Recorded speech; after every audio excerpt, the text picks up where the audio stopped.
trailer, actually. They put the trailer in the Good game. afternoon, San Francisco! To my Dazed Out junkies, my loud and proud mischief makers, and all my beautiful little heartthrobs. It's your oldest and dearest friend, with the straight shooting of your father and tender loving just like your mama. It's your boy Vincent, aka the Old Ostrich. I always got to think how these like radio show hosts can have so much personality. Bringing you a balanced dish of good news and bad news. Let's soften the blow with the good stuff first. The New Age market has finally gotten a little reinvigoration after the harmonic convergence. The what? Was it a sign from another world, or the harbinger of a Mayan doomsday prophecy? Who knows? But why worry, my lovelies? Keep those heads in the sand and your ears to the ground. I wonder why people believe in Mayan doomsday, and I guess it's probably because like the Mayans are pretty close to where America is, right? So they don't have any pagan doomsday prophecies from Europe, but I guess they might have like some doomsday Christian cults as well. Because more visitors means more money. But yeah, happy Huge Saturday. potential for young and Hope you're old doing good. To make some dough. Now, to hit you with the bad news. The bad news? What's that? Yesterday's gangland battles stretched from the Styx all Oh no, the way gang to the wars! steps of the People's Palace. And it came with a particularly heavy drizzle of bullet casings to rattle you all night long. Gotta love America in their street battles. Last night, Leger Zeded and his Arcanus minions booted the Tung Ching Cham so hard in the ass that they've been driven right out of our city. No! What will we do without the Chinese triads? If you're brave enough to head out into the streets, might still find a few gold teeth Korean left on the guys from ground. 1999 LA riots. This is the 70s though, isn't it? It's the disco. Now the sweet, naive souls Pretty sure among discos you weren't might around in think the that means 90s. our fair city will finally have a moment of peace. But you listen to Papa Ostrich here, kiddies. This is only the beginning. Gang stories, What yeah. Leger's wants is nothing less than the whole damn city. And I have it on good authority where he's headed next. When exactly I'm did told like his aim is Teenage to Mutant make a Ninja deal Turtles get with Hate proper Street's very own or Joe, popular? aka Jay Brown, for a stake in that juicy new age market pie. Jay Here's Brown. hoping that it goes smoothly. But if that fails, at least we'll have some quality entertainment. Why is it? Now Shouldn't it's it be time for Joe the old Brown? ostrich to duck his head again, leaving you with Or some is solid his, like, music to first name groove literally your Jay? body And shake your booty with our next track, The Golden City. God, the music Pop is good. Ostrich. Give me a break. Anyways, what can I get you, guy? Tequila. Tequila. The best karaoke song. Gio waves his hand, and the rest of his gang break off into the crowd. And he pulls a bundle of notes from inside his jacket and puts it on the table. Straightforward. I like that. So what are you after? Music's a Waitress's little phone loud. number? Ticket to an underground boxing match? Or are you after someone specific? Hope you guys can hear. The bartender's idle chatter digs under Gio's skin. You know what I'm after? I'm after you shutting your damn mouth. He yanks the bartender by the collar, pulling him in close as he growls out his next words. Cut the smart shit with me and listen, because I'm only going to ask once. Where is Jay? Point him out, then get your ass out of my sight. Whoa, hey, easy, man. I'd be happy to. You gotta tip me. That bastard owes me money, so you can go ahead and beat his ass. Don't want a kick from me. He drops the bartender's collar. You better not be playing with me, because that's a good way to get cut. But hey, now, little heads up. Jay was born and raised in Hate Street, and he knows the place better than anyone. Ran circles around the cops. He won't be easy to corner. Plus, he's got a lot of friends around, so picking a fight here could go south fast. Never know who's liable to stand beside him. Gio's eyes narrow and dart around the room, but the bartender attempts to change the subject to calm things. But you know what I say. The good times are over, so Jay and all his crew can bite the big one for all I care. Hey, and just so you know, you're the first one with enough guts to mess with him. So whether you're here to break his nose or Well, this shot's on me, bro. This bartender's great. You and your boss. This bartender really knows how to talk. The clinking shot glasses. The clinking shot glasses at last break the ice as a wry, wolfish grin escapes Gio's face. You're a smartass. We need more people like you. See, even like this like mob guy likes him. He was trying to kill him though just a moment ago. Oh, the bartender is Jay. That would be so funny. Young guys these days. Jammed by arcades and slots, you know? These adult children living in their mother's basements. They ought to be out here begging for a job. That's crazy. That's crazy. I bet that's what people are saying these days too. Those dang Zoomers and high school kiddos recording their TikToks and Instagrams. They should be getting a job and be miserable like me.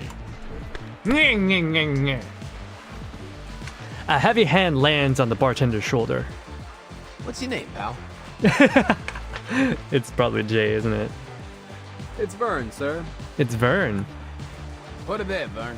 Call me Gio. Their hands clasp together in a hearty shake. All right. Now you point me to this J bastard. And afterward, if you're looking to do some hustle, meet me at Rouge Street. I'll take you to the boss. These kids, let's censor their game. But, mind yourself around him, will you? The old man's been unpredictable lately. Quick to fly off the handle. Why are you just inviting this random bartender to your gang? Thank you, sir. The bartender moves to speak, tilting his head to one side. I probably shouldn't pry, but what do you want from Jay? If you want to take him down over Hate Street, you'll be disappointed. This place has got nothing but struggling folks. You couldn't mug someone for enough to catch the bus. What else could it be? He's acting super Damn good. new age market. Don't know what Pops is planning to do with it, but he's gotta have it. Not like I'd give a damn otherwise. What kind of schmuck does business in a gutter like this? Pops is stubborn about it. Used to be I'd have a say in private, but he don't listen to anyone now except those freaks from the Order of Enlightenment. Oh no, occultists. Not that I'm crying about it, but robbing folks who ain't got no money, kicking them while they're down. It don't sit right. But orders. Aw, Gio's got a heart of gold. He's just, he's just trying his best, you know? He's not a bad guy. He's just under a lot of pressure. But yeah, I get that. Isn't it weird how people will rob? Robbers never target rich people. They target other poor people because they can't fight back, right? Nobody targets the rich and powerful. So maybe I'll turn a blind eye. When I can. They just, the poor victimize each other. The grin on his face goes sour, and he scans the bartender's face again. You ask too many questions. No worries, man. You were looking for Jay, right? That guy in the suit. Near the dance floor? See him? Gio is already up and walking away before the bartender could finish. His followers join him as he moves, advancing like hungry wolves towards their target. The bartender drops his act, and with it, his smile turns fierce. At the same moment, the silent woman stands up from another table and makes a graceful exit. See you later, Jay. Oh, damn! I had some people tell me that her outfit is more like the flappers from like the 20s and 30s. But it still fits in with the 70s aesthetic, I guess. Also, that earring reminds me of one that I've seen lately. I forgot who it was, but I saw this type of earring earlier and thought it looked really nice. What's that like really popular earring or designer jewelry brand? I forgot its name. But I've definitely seen one that's like that recently. Like a sapphire. But yeah, she looks great. Definitely, I guess she definitely does fit in with the new age aesthetic. Not really like a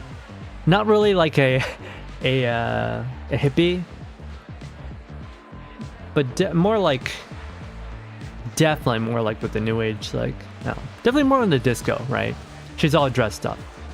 She's really dressed up, actually. She's got like a headpiece here, dangling on the side, ear piercing, another ear piercing, several bracelets, a chain across her skirt, with each with their own like little danglies. And are those tattoos? I don't know what they call these, but this like very loose hanging fabric for her what do you call this? A chest piece? For her upper piece? You pout. Nah, it's very 70s. David Bowie, that's the outfit. David Bowie? David Bowie's a dude though.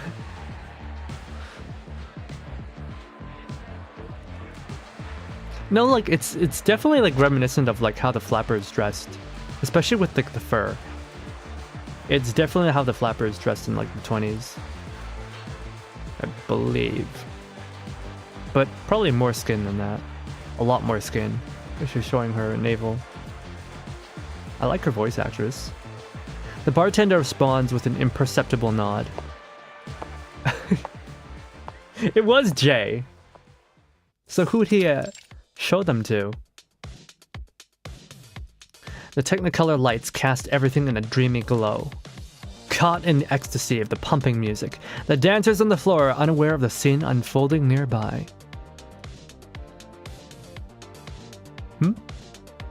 Told me what? What'd you tell me? The lead wolf fixes his gaze on his target and signals to his pack. Oh, you mean that Jay's the bartender? Yeah, I recognize the voice. It was pretty close. 3, 2, 1. So who are they attacking? On his signal, they all rush the well-dressed gentleman. Hold it down! In a flurry of action, the gentleman is thrown from his seat down to the ground.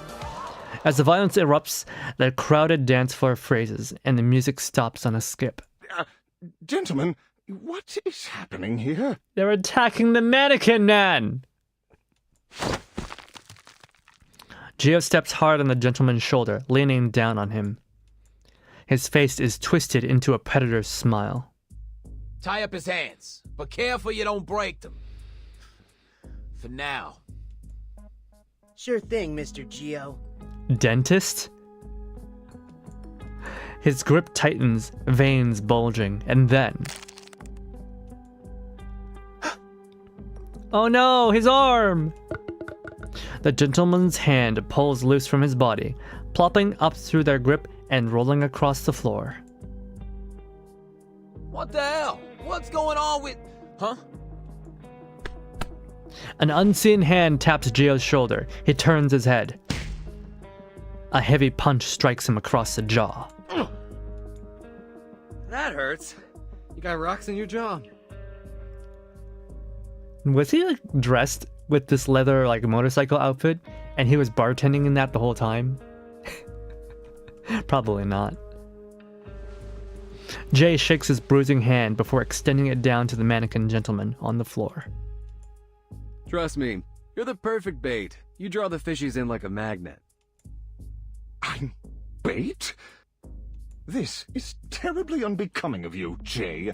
Do you realize how many times this is? Yeah. My body may be artificial, but my soul can feel pain too. He's the best at baiting. In fact, you might even call him a master baiter.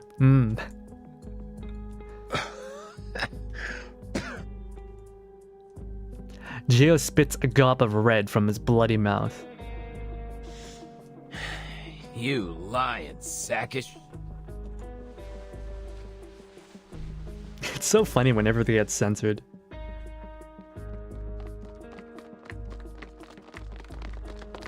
The lackeys all square up beside their leader. Not so friendly after all, huh? Didn't he invite him to see his boss?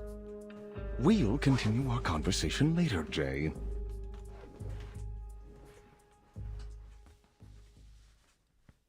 And there was a fight scene and I skipped it. I already did the fight scene. It's not that important. Please, Jay, pull a Michael Jackson bar fight. Gio's dagger falls to the ground in a ringing clatter. Now who's lying, Mr. Gio? You took my shot, but you didn't even break that J guy's nose. Still, thanks for the offer. Give my best to Mr. Leger for me.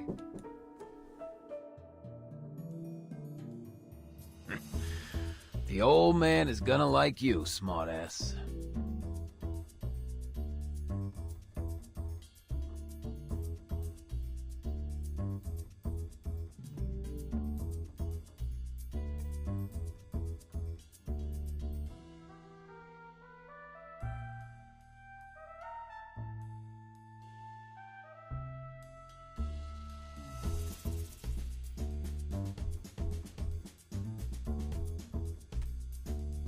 See you next time. We'll have another parlay, you and me. You mean you're gonna get your ass kicked again? Something tells me that Gio's gonna be, Yeah. Gio's Run gonna on have a home good with your ending. tail between your legs. He's not a bad guy. Losers, losers. He just works for a bad guy. Just because you work for a bad guy does not make you bad guy. Maybe. I don't know. Just because people work for Vtuber doesn't make them bad people, right? Looks like he might need a dentist, because he just got kicked in the teeth. They'll be home crying into their cereal soon enough. This guy. What is that one-liner? The way they're huffing it, they could have outrun my 4-cylinder Hummingbird GR8100. They must have missed their calling. They ain't dentists. They're track stars.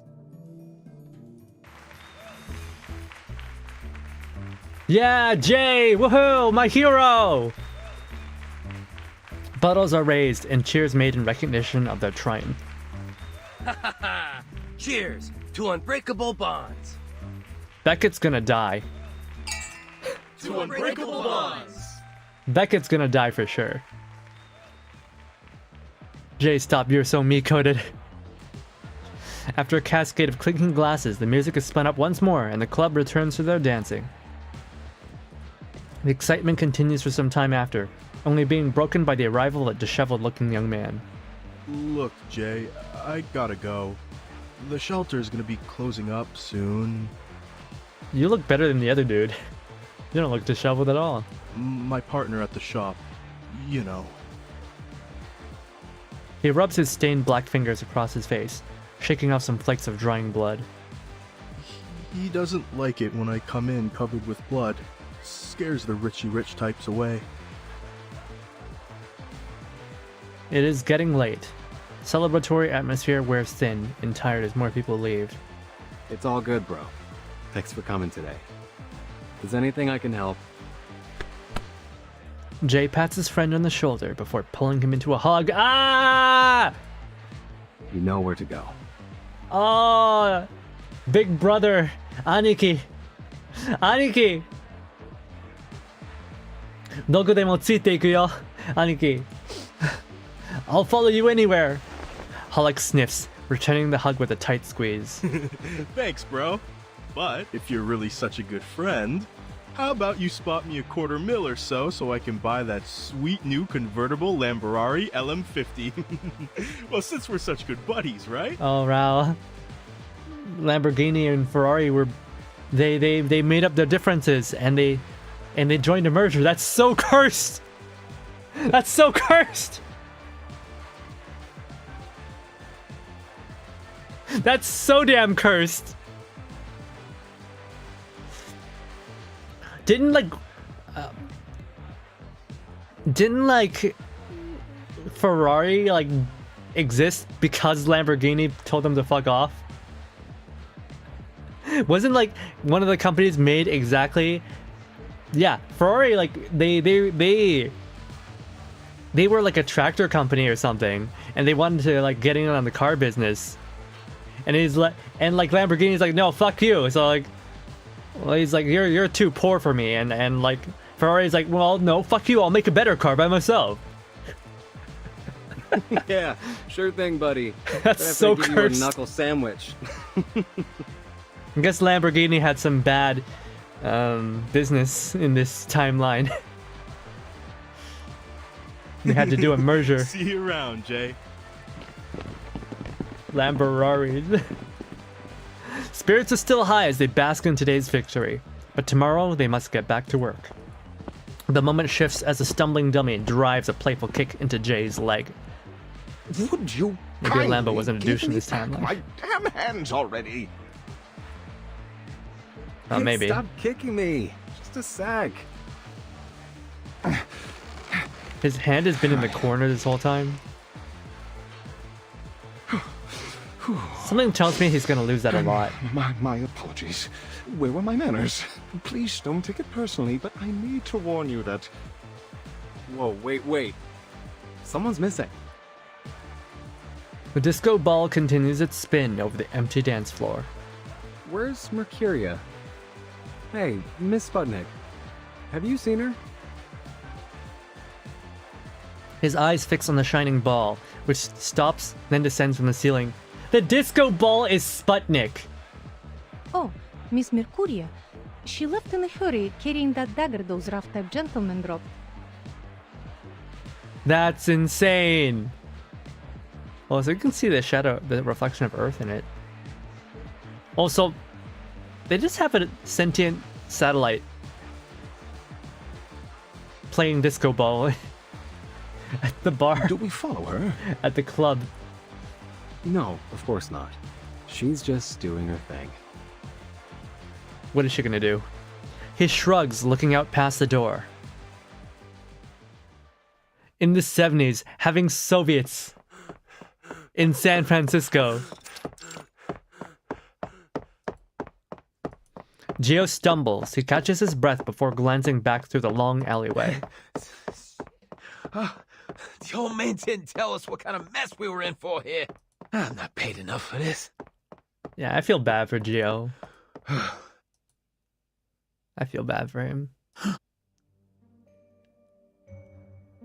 Damn, she's got her hands on the blade. Hey, Gio, right? Man, this is like the type of, definitely the girl that will ruin your life. For real, for real. I'd let her ruin it though. She's pretty enough. You're just giving it back? What's this meant to be? Some kind of insult? Hey, your boss runs me off. Now you're giving me back my own knife like I'm some pity case? Think I won't hurt you because you're a woman? Think again.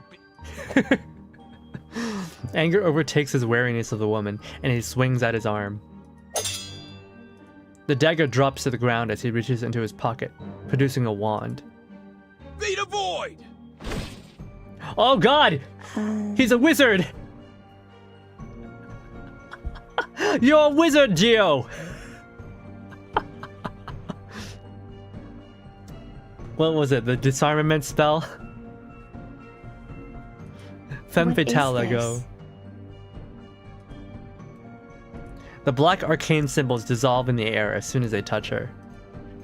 The color of your energy is as dark as the coal in Jay's forge. No, worse. Darker than I've ever seen before. Oh god, she believes in crystals too, doesn't she? She's definitely that new age religion type of girl. Hey there, Q. Hello, happy Saturday. Is your stomach feeling better? I hope you're feeling better. You've been sick for a long while now.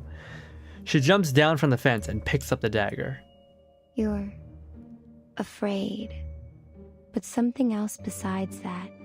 I see a burning energy. The embers of a home reduced to ashes. Oh no, she's psychoanalyzing him. Someone make her stop. A harrowing darkness that's followed you throughout your life. When your wife and child left you. When your debtors begged on their knees at your feet. Oh, we're getting his backstory. She's so pretty. What are you talking about? I would let her ruin my life.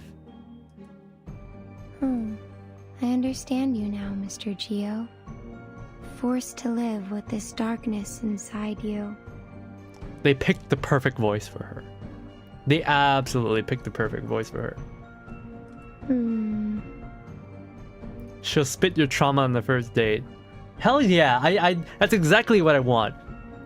A pretty girl to just repeat my deepest, darkest traumas. She seems lost in her own thoughts. I'm sorry if I scared you, but I'm only here to return this. She delicately places a dagger into his coat pocket. He shivers as if hit by a chill wind. You're a boy trembling inside She this called him a brawny shell boy! of a man. She called him a boy. Is she a mommy type? Is she the type of girl who'll be your mommy? You're too far down a path that you never wanted to set foot on, Mr. Geo. Oh god. He's stun locked. He doesn't know what to do. If you need help, find me in the New Age market.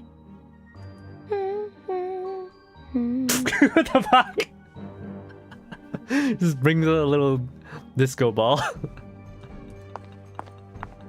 She hums softly, her steps light as she walks back from the dingy alleyway. I know like what they're trying to go for, but like the animation of the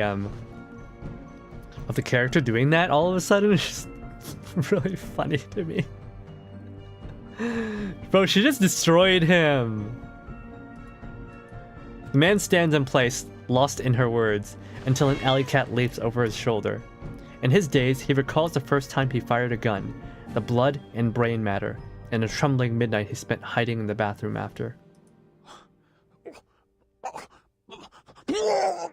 Oh god. Yeah, Geo doesn't deserve this. Geo's a good man. This is what cocaine does and started in the 70s. Yeah. Dude, where can I find a crazy mystic girl like that? Who definitely won't ruin my life.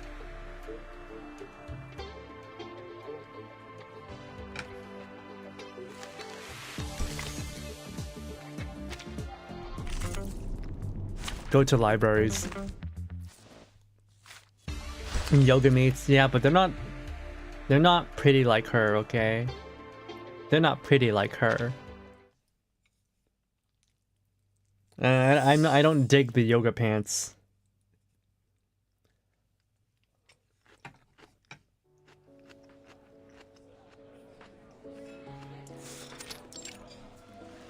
Like there's girls who believe in crystals and energies and all that. So as I take off the But they're just reading about it on TikTok or something, right? Some rich lady from the market's got a crazy look of worry on her face. But like, she's the real deal.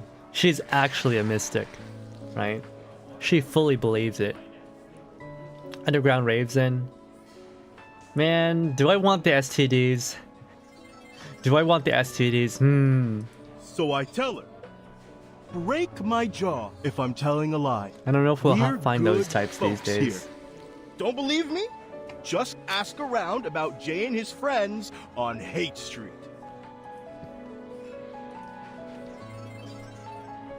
By the way, I'm eating. I haven't had lunch yet. At the bar, the drunken mechanic sways steadily, unsteadily, bellowing out his story. The diligent satellite, now serving as a bartender. How does she serve as a bartender? She doesn't have limbs. Hovers close, wiping up spilled drinks from the table. Please, take care, Mr. Holic. You have been drinking way too much. This is too funny to me. Sputnik satellite, a Soviet with a very Soviet accent, a horribly Soviet accent, wiping tables and serving as a bartender. This scenario is too ridiculous. The big crazy tarot crystal ball believing girls don't fall from the sky, you know? Yeah, they're bred in a certain environment, you know?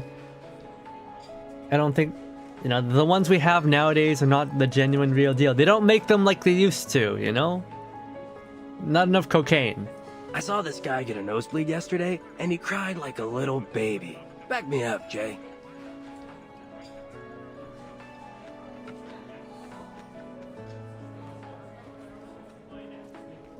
He jabs Jay with his elbow, but Jay fails to react. Hey, Jay? What? Did they bust your head or something? You're off daydreaming while we're talking about some rich bimbo. This is what men do. When men are around... Yeah, I know like girls, I don't know what girls talk about. But guys, when guys are alone, we just talk about girls. Sorry, Mr. Beckett.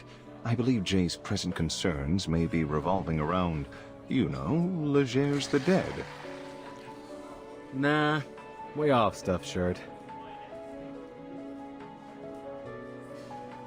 Take a look.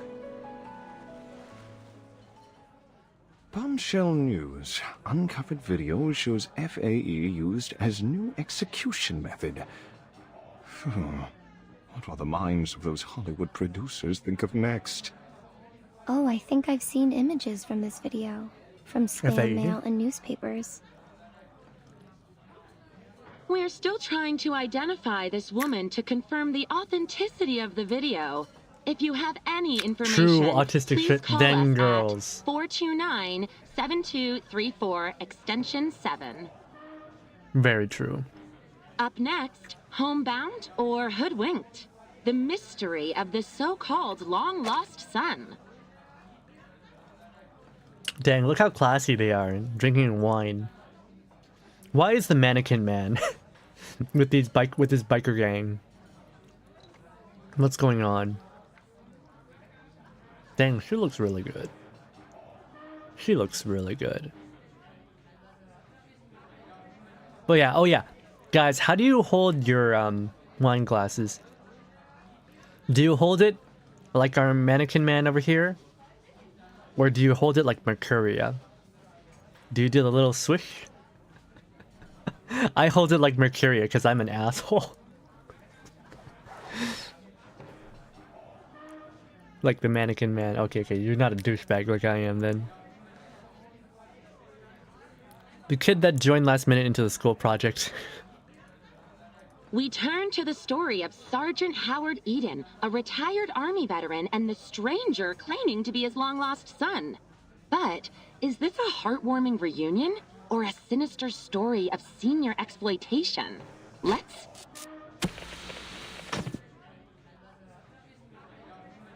Oh, too bad. You know, it's good fun watching all her nonsense and sensationalism.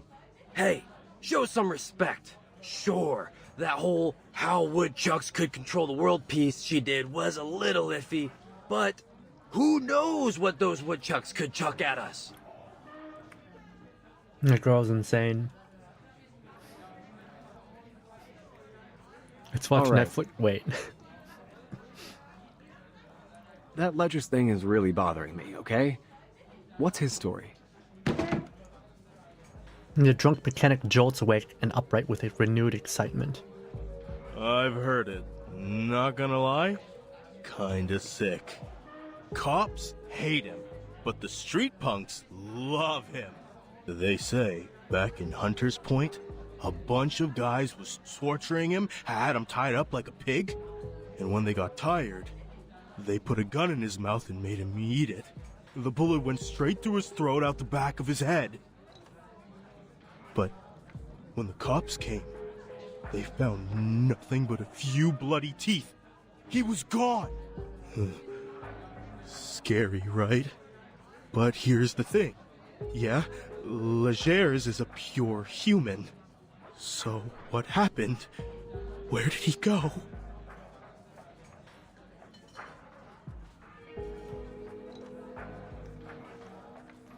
He waves his arms dramatically, animated, almost cartoonish in his performance. But his audience is less than captivated. Mr. Hollick, I think you've been watching too many of those horrible Romero movies. People returning from the dead. That's hokey cinema, not reality. Oh, the zombie movies.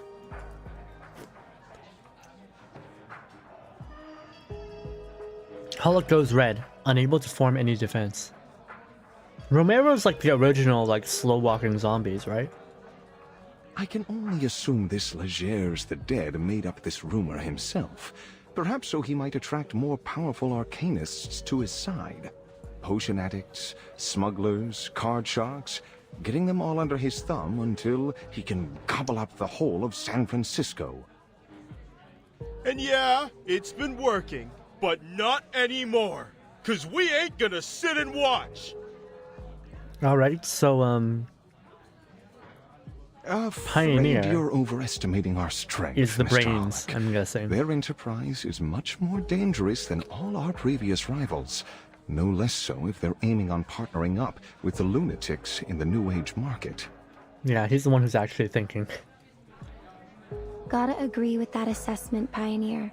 It's been days since my last session with a paying customer. Seems like everyone is joining up with them, and their energy is disturbing. Mercuria is the only one that has a stable job. I guess the mechanic has a job too. I bet y'all she's paying for everybody. They've been poking around my shop looking for some rare sort of books and materials. Kinds I never even heard of before. You know, it's a shop that like almost never has any customers, but somehow she's always raking in money. I would advise avoiding direct She just earns with the confrontation, vibes. Jay. She's pure vibes. I mean, energy is the same thing as vibes, isn't it? It is a rare moment of calm consideration for their hot-headed leader. Avoid confrontation. That's the right move for sure. But it's not going to be possible. The cops abandoned Hate Street a long time ago. Ain't nobody that cares about these streets but us now. Remember? That was when all those artist trailers were burnt down. After that, the rest of the diviners and such were ran off quick. It's only those loonies that have stuck around.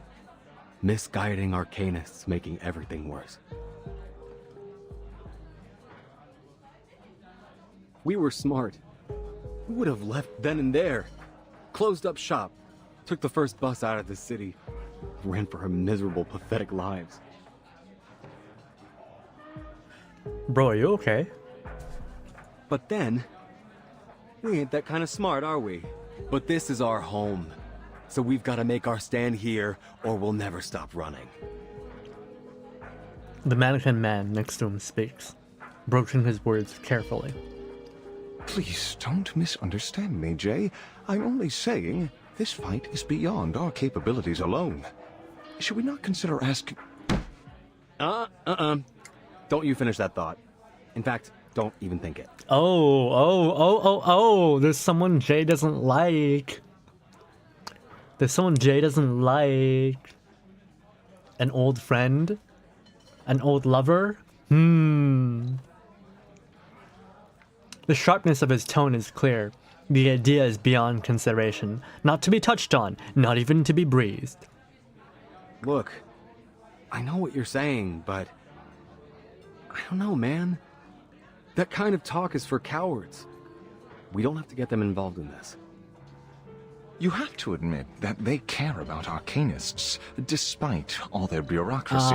It's the Foundation. Turning to the Foundation would not be a bad choice for us, Never Jay. mind. I was hoping for some juicy drama. A perfectly timed silence. From beneath the bar, the round bartender floats up as if peeking. You know, we don't really get this in... We don't really get this type of text in Wuthering Waves. But then again, Wuthering Waves has a 3D camera, right? They have characters that can actually move around in the 3D space. So they don't really have to do this as much, because they can just show us. But, you know, it's like reading a book. A visual novel is like halfway to reading a book. It lets you imagine the scenario. Yes, Mr. And sometimes G. imagination's better I than think Mr. Pioneer a might mediocre, be right. you know. I don't want to lose my job because of these bandits. It's better than like a mediocre, you know, stand and talk thing. Like, attention. I'll be glad to bring you to the Foundation. Your assistance would be more than welcome, Miss Disco Ball. It couldn't possibly hurt to reach out to Paulina. Maybe she could help us with the red tape. She's your sister, after all. She has a sister? Jay looks away and huffs audibly. It's a childish, almost silly display. No. No, no. I'm Bring only out the gonna say special this text once, for and this. it's for real. This is our own business. Nobody else's. And especially not hers.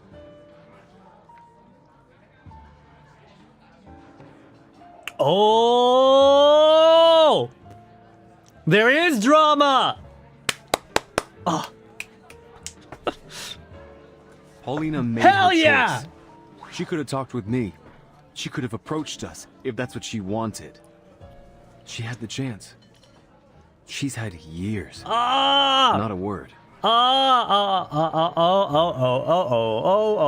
This is good. This is good. She has her own life, and she made it out of these streets. She ain't coming back. Oh! She ain't even looking back. Oh! Is that resentment? Is that resentment I feel? Abandonment? A little bit of trauma? She's not that little girl tagging around us anymore. She's got fancy marble floors now. Got all that decency and good taste that she never had here. She doesn't need us. Oh! I like this. I like this. Jay seems so outside of, in his own, like, I never read his story, right? My only interaction with him was having his card, right? For the battles. But like, girls be like, oh, I can fix him. I can fix Jay. I can help him get over her. You think I'm gonna scrape down on my knees for her? Rather stick my foot in hot slag. At least that way I'd have one leg to stand on. Jay, please, just give it some thought. This may be the only way for all of us to survive this.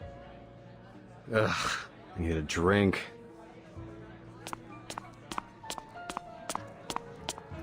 He mumbles and steps away from the bar.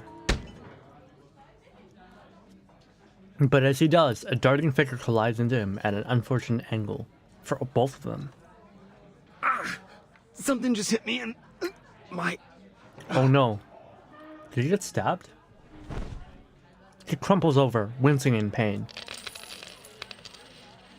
As he collapses, a handful of coins tumble to the floor. Shoot! Run!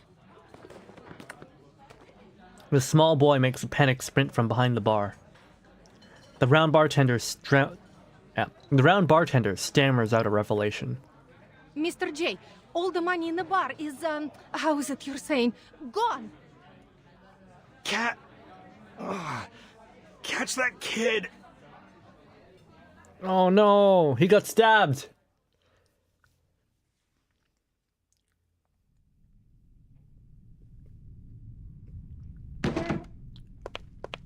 Beckett moves to block the little thief, grabbing him by the scruff of the neck. He takes a look at the thief's face. Ha! Knew it. Cat-Eye Wisen, owner of the most infamous sticky fingers from here to the market and back. Little dude, I know your dad ran off with those guys from the Order of Enlightenment. But why didn't you go to the shelter? You trying to get yourself hurt out here? The homeless shelter? Oh no. Let me go, you big jerk! The would-be thief spits on his face. Sooner or later, someone is going to teach you a lesson or two. Don't think that arcanist mom of yours wants you using your cat eye to steal things. Beckett grabs the boy's hand, taking his remaining coins. As he does, he reveals a gruesome cigarette burn on the boy's hand. I know things seem tough right now, kid, but acting like the world owes you something, it's gonna bring you nothing but trouble. Beckett's probably the heart of this team, I feel like. Beckett's gonna die. I just know it.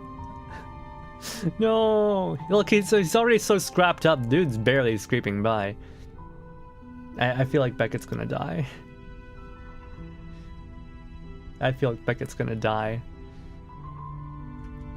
When I got my finger chewed up by that machine, I lost everything. He has a red flag on his face. I could've went face, around yeah. sticking up places. I didn't. Think you got it worse than me?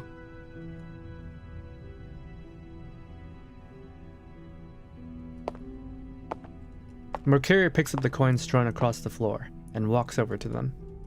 She signals Beckett to let the boy go. Hey, we gonna let him go just like that? As he releases his grip, the boy falls to the ground. Mercuria lowers herself to the boy's level, gently slipping the coins back into his dirty hand. Maybe he's not necessarily the heart, but he's a good dude. Go on. Your friends are waiting out there. She's gonna ruin this boy. They look toward the door. A group of ragged, filthy children are watching them back, retreating timidly as they meet their gaze. But, Mr. J... It's fine, Sputnik. Let him go. These kids lost their homes to the New Age market. Their parents deserted them. They've got nowhere to go. Oh no! Their parents all got high in cocaine! And abandoned them. They all joined the death cult.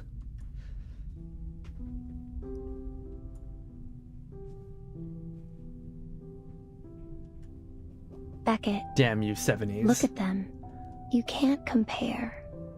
It doesn't work like that. Each suffering has its own energy. That's true. Nobody wants to hurt their suffering compared to someone else's suffering. To say that what they have is invalid because someone else had it supposedly worse. Nobody wants to hear that. Each person has their own experience. The boy picks himself up, muttering a thank you as he walks uneasily towards the door. Before he reaches it, a hand rests on his shoulder. Wife material. Yeah. I can just imagine her home is entirely cluttered. There's like clothes. There's like clothes, cosmetics, you know, appliances, food, just everywhere. You gotta bring order into her life. Everyone suffers, some are just silent. But we didn't know they have a deeper wound. Anjay, you understand. Hello, Anjay. Hello. Clothes, Hey, crystal, kid. incense, yeah. You and your friends looking for some almost honest cash? Almost honest cash. You mean... Thanks, Jay. I got sharp eyes. I can do lots of stuff. Counting coins, cars, finding water drops. I'm great at spotting cheats and shady dealers. You know, he could actually... I like how his name is Cat's Eye Wilson, and he's actually got cat's eyes. That's crazy. Dude, this guy, like... I don't mean to say this, he's kind of like a dirty little orphan right now, right? But... he could be... He's pretty good looking for a kid. You know, once he grows up, we put him in like a nice suit. He could look as good as Jay too, man. Those eyes, oh, he could be a mob boss someday. Maybe we don't want to make him a mob boss though.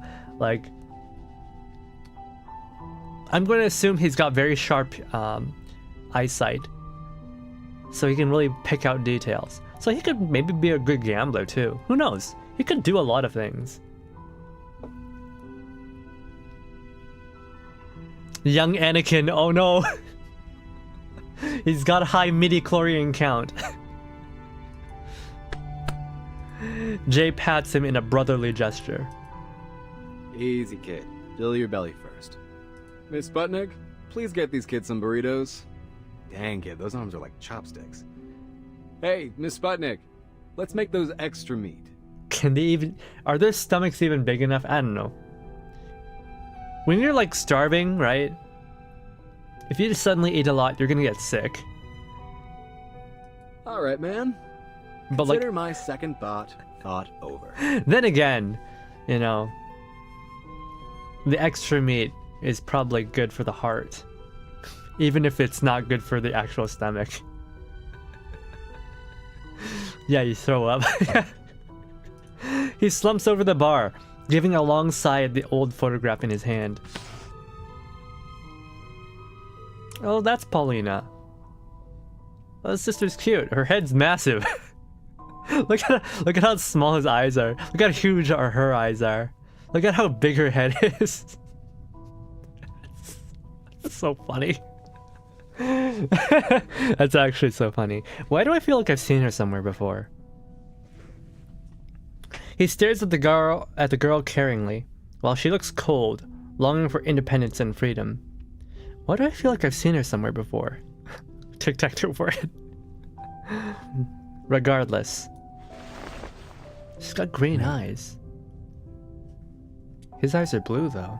But get this straight. If I see her fold her arms and give me any of that snooty attitude, we're gone. Out the door, no discussion. Big brother's sad that his little sister doesn't love him anymore. It's so cute! He's pouting! He's feeling resentful that his little sister left him. That's cute. That's so cute. That's adorable. Why do I feel like we've seen Paulina somewhere before? I feel like we've seen her somewhere before. But where? She's not the girl that is in 2.5, is she?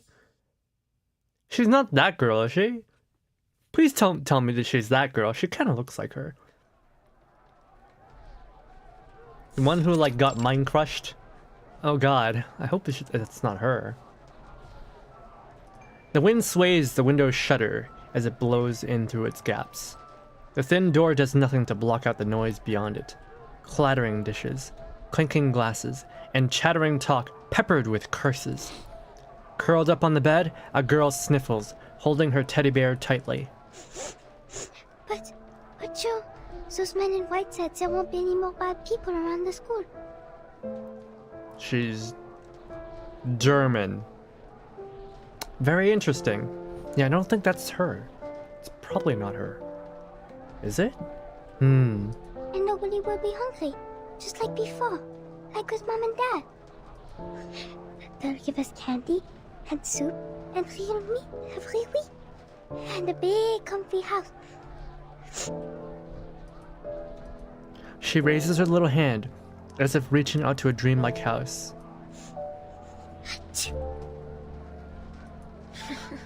Cover up a little more, Polly. You're gonna catch a cold. How come she's got such a deep accent compared to him? This game is usually very specific with its accents, so I wonder if they're non-blood related. Her brother wipes her nose with the back of his coarse and calloused hand. You can't trust anything adults tell you like that. If they give us candy or soup or even meat, it's because they want something from you. He literally just gave a bunch of children burritos. Nothing you get in this world is just given away. Least of all from people like them. But they did give me a fun job. See, now I can make straw dolls and sell them for money.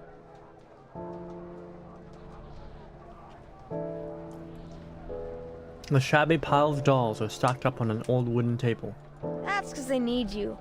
Our little Paulina is one of the most cleverest kids in all of Hate Street. So, I'll say bad guys? Bet on it. Only good adult I ever met is Mr. Tang. Okay. But Joe, what if they're not lying? And you don't have to wash dishes, or take off tires, or any of that stuff. So this is Jay's backstory event? No, this is Jay's whole event. Hello, Poke. Happy Saturday. Jay! Hey, Jay! 2,000 beers for our guests! Get the move on, lazy boy! They literally just called him a good man. And then again, it's a Chinese man, so yeah, maybe by Chinese standards, or by San Francisco standards. Working at state sec. That's insane. A loud voice booms through the door, his tone sharp but strangely paternal. Yeah, his little sister Paulina speaks with like a German accent. Gonna walk, tiny man. Don't overthink it, okay, kiddo? I'm right here with you. Always will be. We're just like getting his backstory because he's pouting that his little sister left for the Foundation. Okay, but if you do leave, you have to tell me first, because we'll always stick together. Deal? Yeah, she's got a very thick accent. Deal. He rubs her hair before tucking her and her bear into the blanket. Sleep tight, Polly.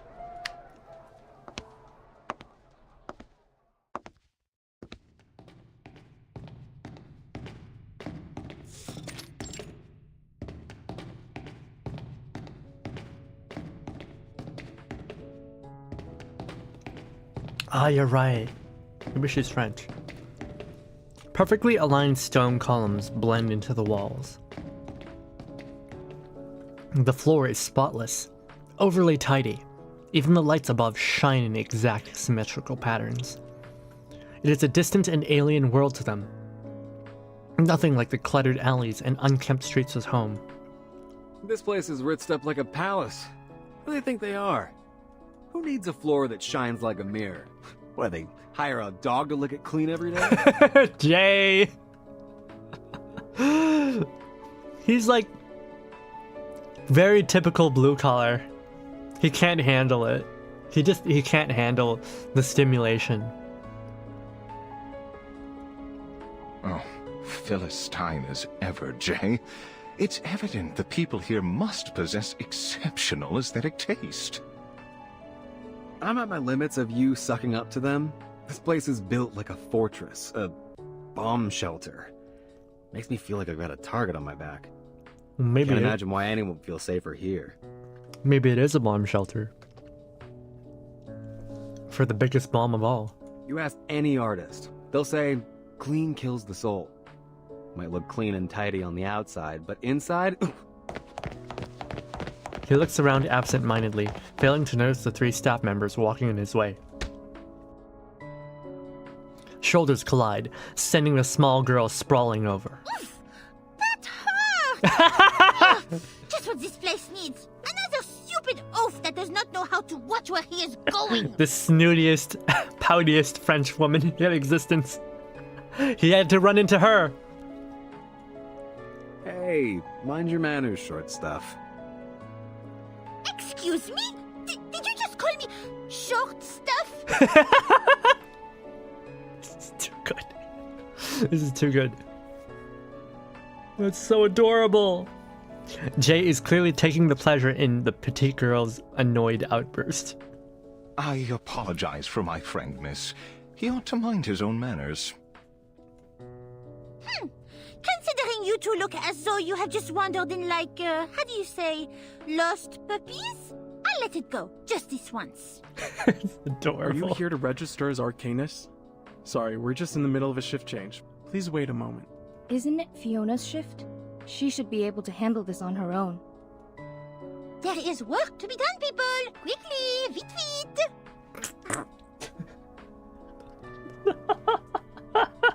She's so bratty. I love her. Got it. You know what? I thought she was weird at first, but no, Matilda, she's fun. She's fun. She leads the team away with swift half-stomping steps.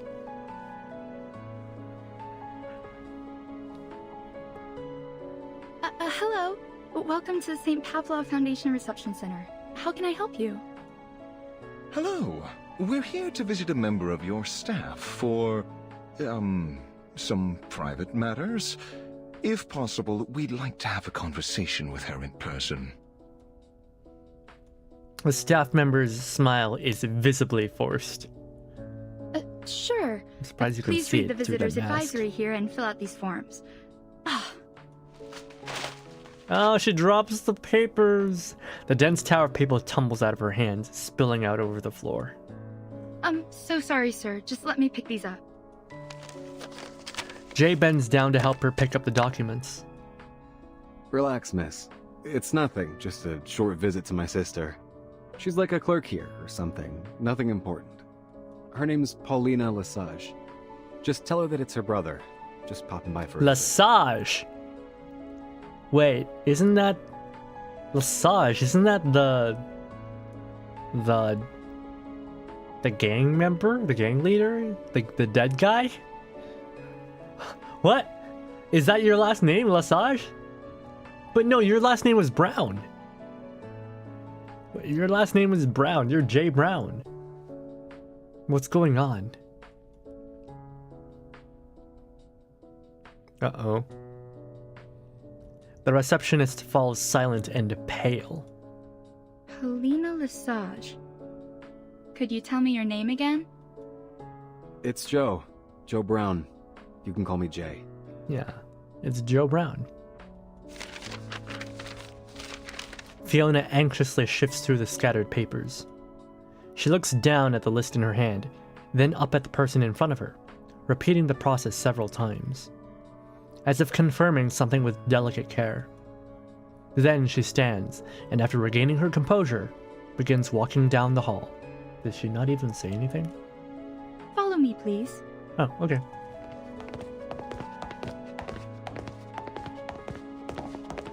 Miss Paulina was one of the first people I met when I joined the Foundation. She was so talented, so incredible. It was no wonder they gave her all the big assignments.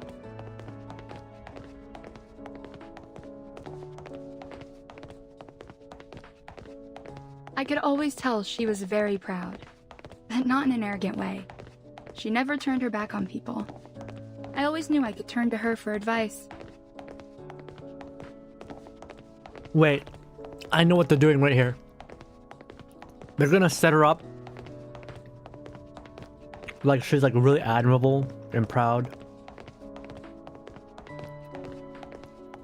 only for her to come out and like just start arguing with her brother immediately as they walk in through the door. You know, that sweet child that we saw in the flashback is not there anymore. As soon as they walk through that door, there's just gonna be a hurl of insults. I know for sure. They walk to the end of the corridor. Either that or they'll have like a nice moment. One of the two. But since this is the start of the story, I'm gonna bet that it starts with them fighting. And then at the end of the story, they'll become like close again. You know? I like my cliches. As the staff member moves about their work, there's a spirit in the air, light, almost joyful, as if it were setting the day before a holiday. Yeah, they're setting up expectations with these descriptions, and they're gonna subvert those expectations when you actually meet her. It's the first time that we swept Manus that badly. They even forgot the rest of their supplies in the basement. What are they gonna do without those? Now that we have some spare manpower to chase after them, I heard the Team Razor has started searching for the Foundation's lost assets. Oh, Razor! They're the team you fight in the roguelike mode. They're really strong. After all this time, we're finally back on the trail. And they're not even Arcanists, they're just like regular people. I don't know, man. Good as it seems to be, I'm worried the news is getting out of control. Now rumors are spreading everywhere. It could get dangerous. Otherwise, why would we have been assigned here with Mr. Bernard to get to the bottom of this? Shh, zip it.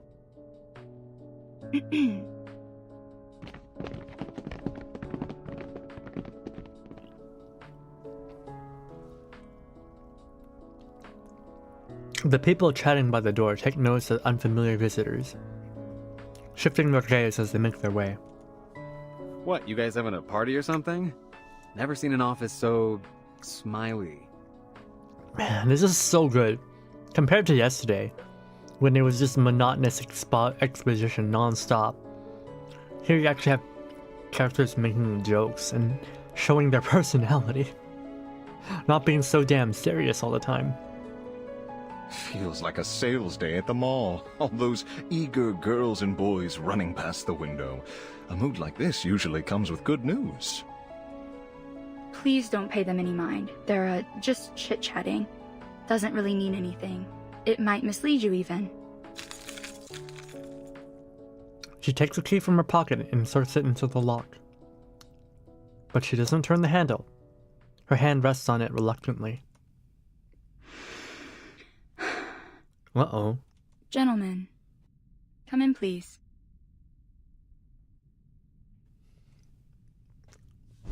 Oh.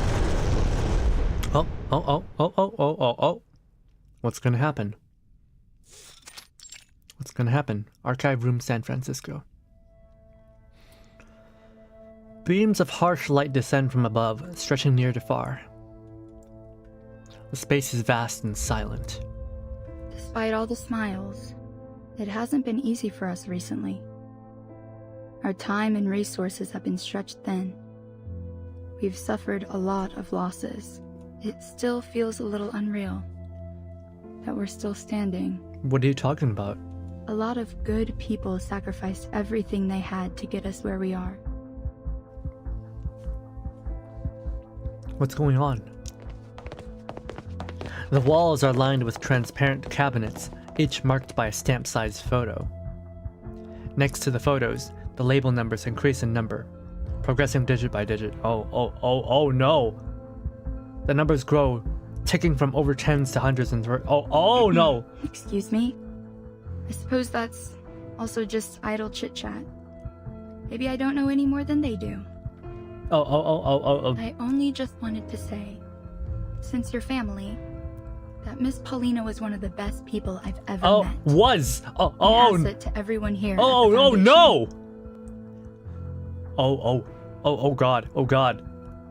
She stops before yet another column of cabinets, no different from the many behind and in front of them. Each of one of the same as every other, except for the— oh no! No, please. No. Gentlemen, this is where the remains of all those that died in the service of the St. Pavlov Foundation are kept in memorial. Nobody ever told him! Oh no, Jay. I'm so sorry that I have to be the one to tell you, but Paulina is here too. Ah! There is no grave, no coffin, or epitaph. Just a transparent cabinet to serve as her headstone. A plain and ordinary box, void of any sentiment.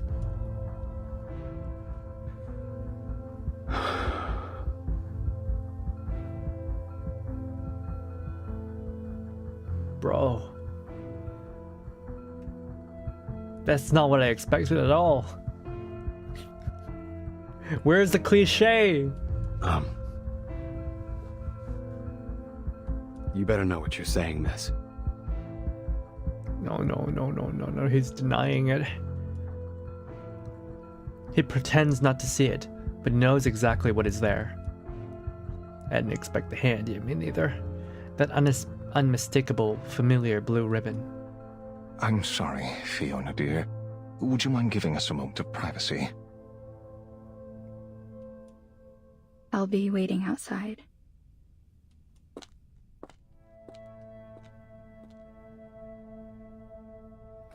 Her figure grows more and more distant, receding back through the space until it vanishes to get altogether. Jay, are you going to be all right?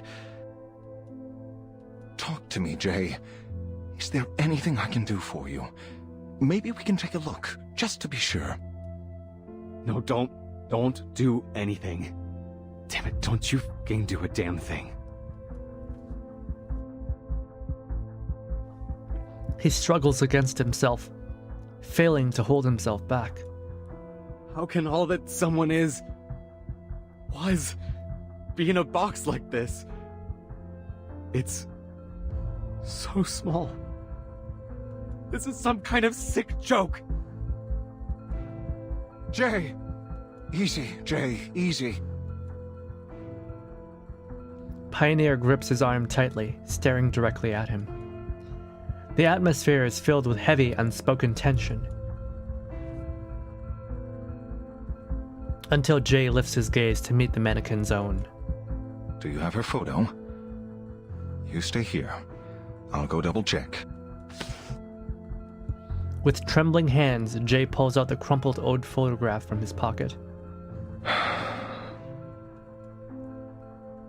He holds the photograph, comparing it closely to the one in the box. Then, a strange look of astonishment washes over him. Jay! Jay!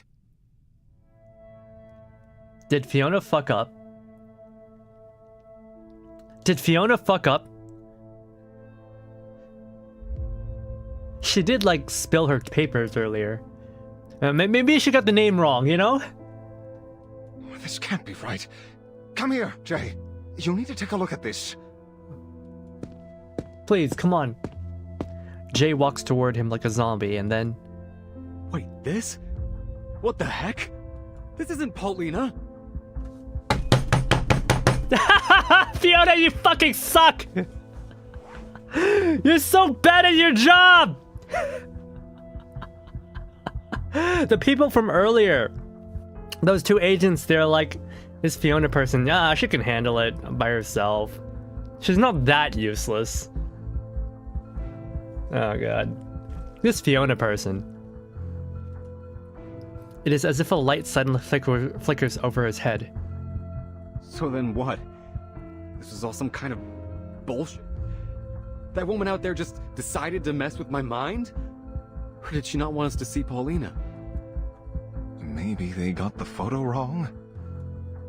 No. Look at that ring on her finger. Polly wasn't married. She couldn't be. She would have told me. Unless... she just doesn't want to see me at all. So maybe she put her friend up to all this. But this just gives her away. Polly said it herself. She'd rather die than stay with me and never live at all. I knew then she'd never look back. Okay, still sad. Man, this was stupid. Never should have let you talk me into coming here.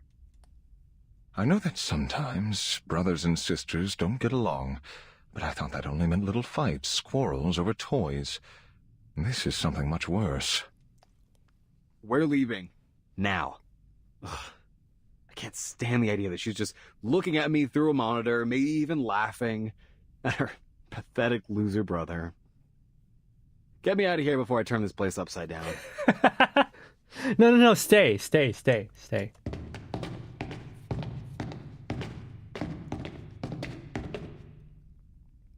Don't go, stay. I apologize. I'm sure this loss. Shut the must fuck up, feel- Fiona. Shut the fuck up. Before I bitch slap you. Don't let me get out the bitch backhand, alright? The bitch slap backhand. The pimp hand. Jay hides his face, making an exaggerated show of his tears. While Pioneer gently pats his shoulder. Such heart-wrenching news. I'm crying my eyes out. Okay, no, this is fine. Fiona's so losing her job. It is an oddly captivating performance. If Hate Street didn't work out, perhaps he ought to head to Hollywood. Oh, but there's nothing we can do now. Sorry for bothering you. We'll be on our way out now. Let's go, Jay. Propped up on one of the mannequin's shoulders, the heartbreaking act is nearly flawless. Please wait, gentlemen. You need to fill the visitor's log form first. His sister just died! Don't pester the man! Leave him alone, Fiona! And let me see. This one. She pulls out a yellowed and worn piece of paper. Please, sign your name here as her next of kin. Consent form. To document that I've confirmed the death of a Foundation staff member. What is this? He looks up with disdain, catching himself as he remembers his supposedly weeping face is dry, and buries it back down again.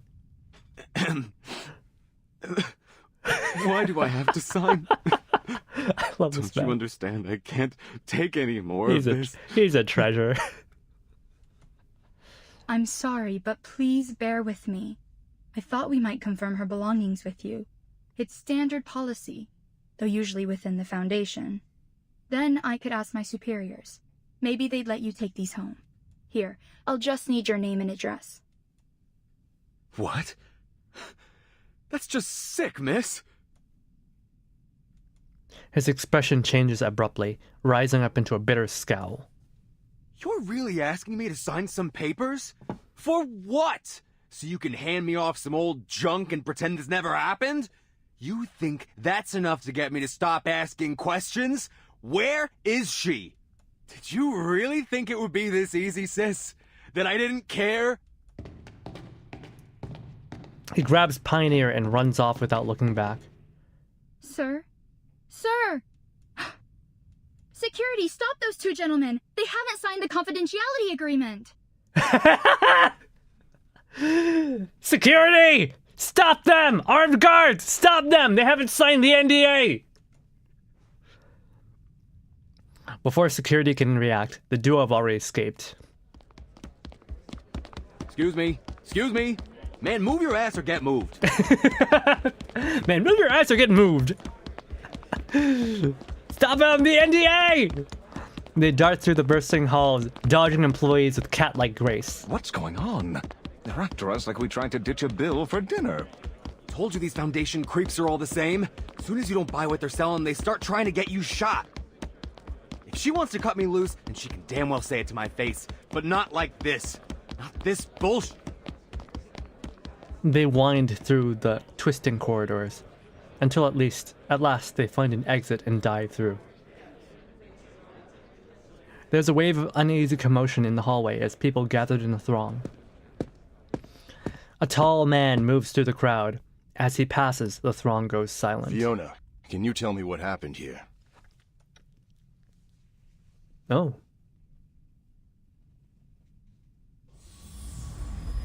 I want to see what happens next. Alright. I'm gonna watch the trailer. I haven't seen it yet. Let's watch the trailer.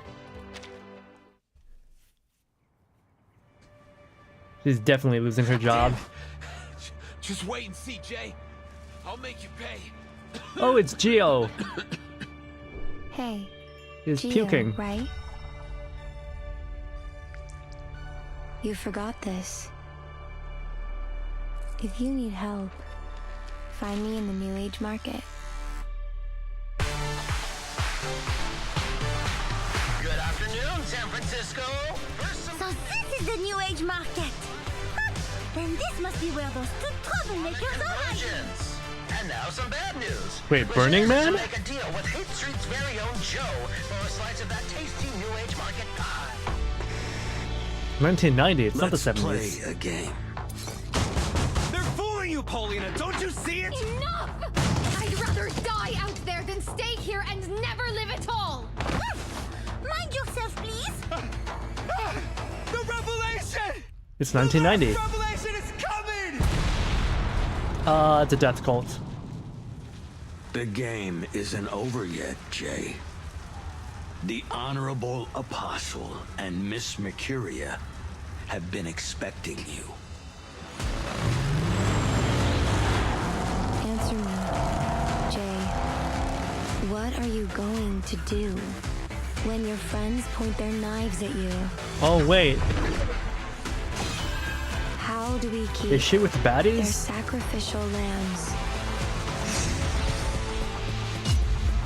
from leaping off the cliff?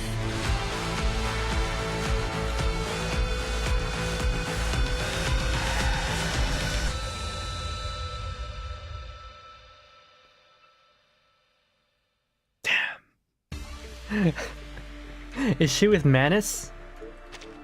More reason to simp. Is she a baddie? She might be a baddie.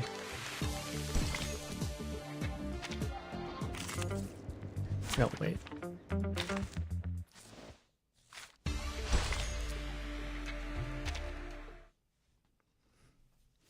Man, I'm really hooked on this story.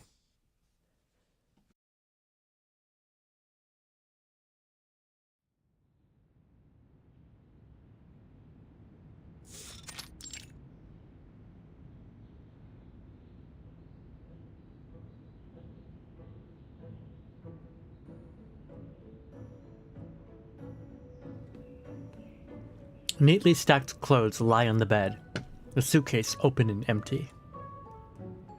On the eve of her departure, she paces back and forth in the room, tidying as she goes. Route 77. Mais je ne comprends pas. Pourquoi est-ce que l'éditeur du As-tu irait visiter un endroit si désolé? Qu'est-ce que ça pourrait dire sur Urde? I don't know what she said. D'accord. Au moins je peux passer voir maman. I still don't know what she said. Ça serait certainement une surprise. Ce que leur Mathilda a accompli va rendre toute la famille fière. Still don't know what she said. What is she saying? Someone please let me know what she's saying. Ma fille, ma Mathilda, enquêtrice spéciale pour la Fondation Saint-Pavlov. Maintenant, la petite Mathilda ajoute une autre étoile à la lignée de la famille Boanish. God, won't someone tell me what she's saying?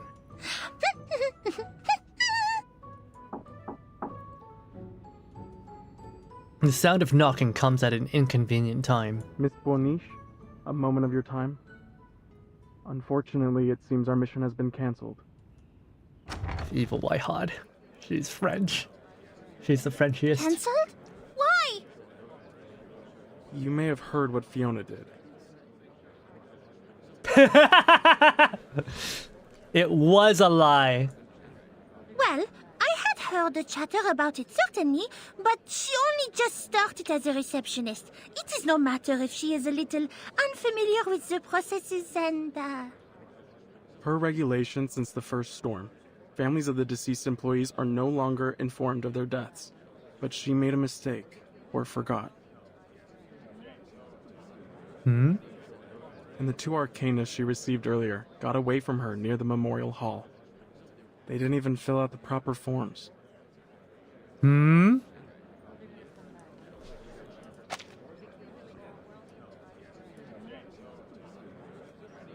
Wait. Is she actually dead?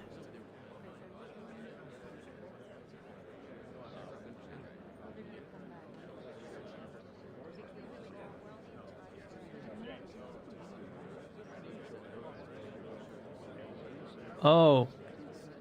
Oh no.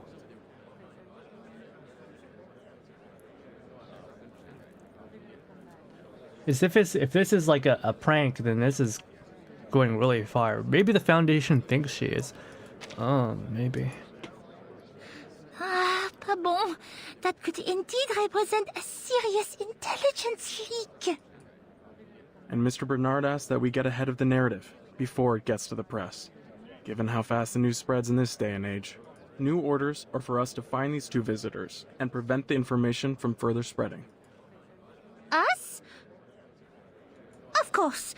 So then our present task tracking down the editor of O2 will be reassigned to some other team. Correct, ma'am. Tracking down these 2 arcanists was given top priority. And this man sounds so bored. Those 2 were the same ones you ran into earlier today. He sounds so bored. He's just like clocking in and out.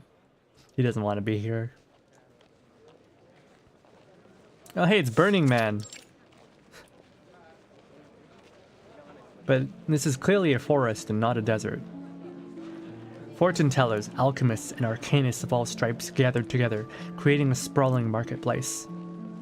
From magic-infused chords to rare alchemical texts, and a dazzling array of herbs, its goods have attracted a steady and constant stream of visitors. My friends, after the harmonic convergence, we discovered the failure of prophecy and eschatology, and the new possibilities of coexistence between the faith in Pneuma and science.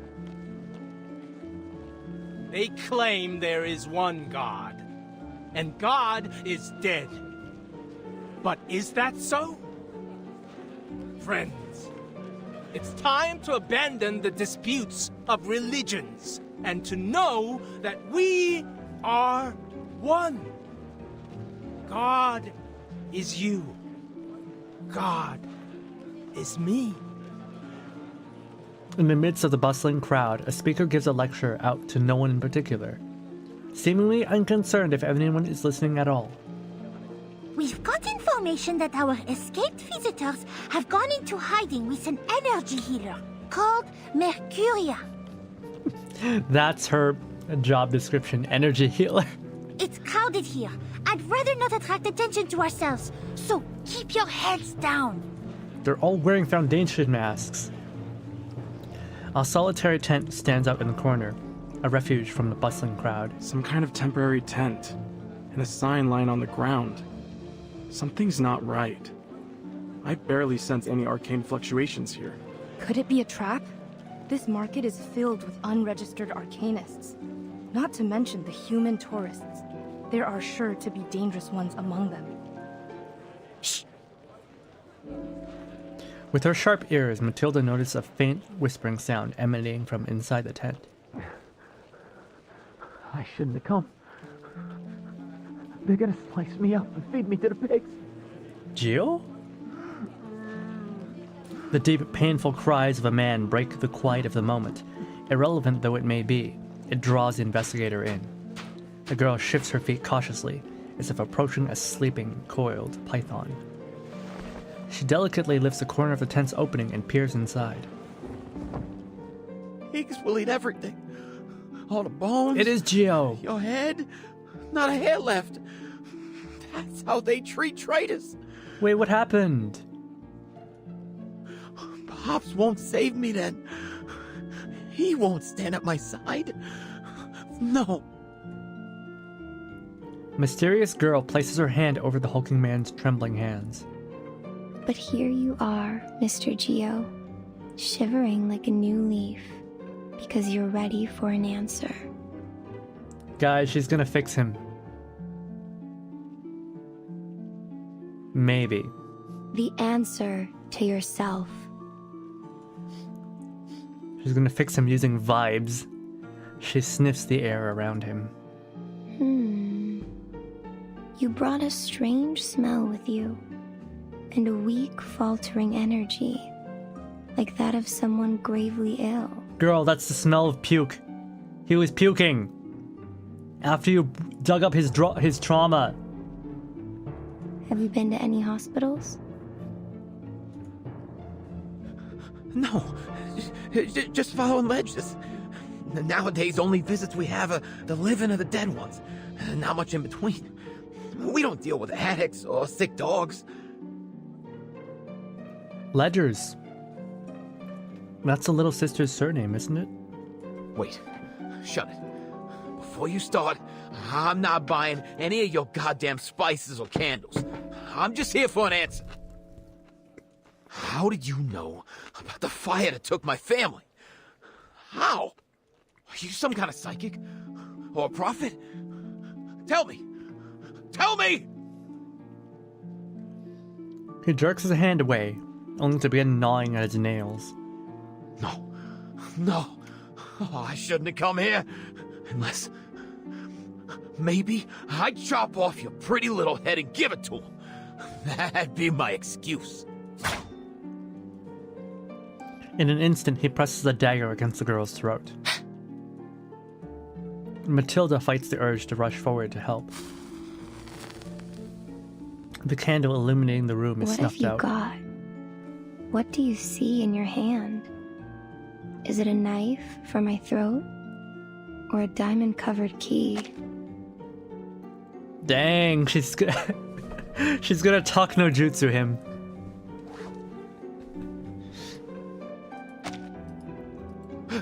Shut up! Stop babbling! You're just a witch who survived her burning! A liar! His hand trembles again. Breathe. Slow and true. Look at it again.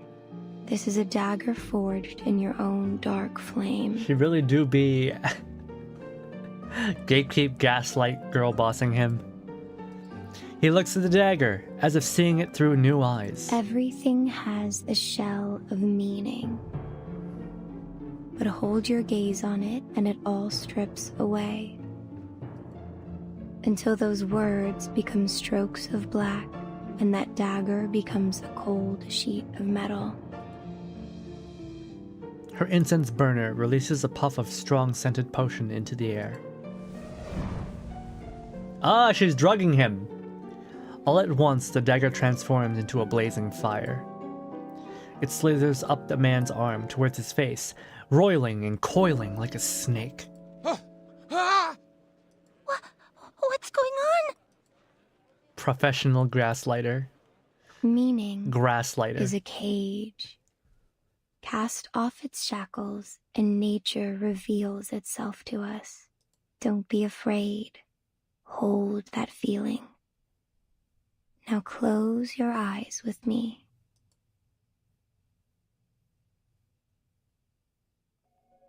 Do you see it? A door surrounded by darkness. Yes. The door is shaking. Like something's behind it. No, it's scared.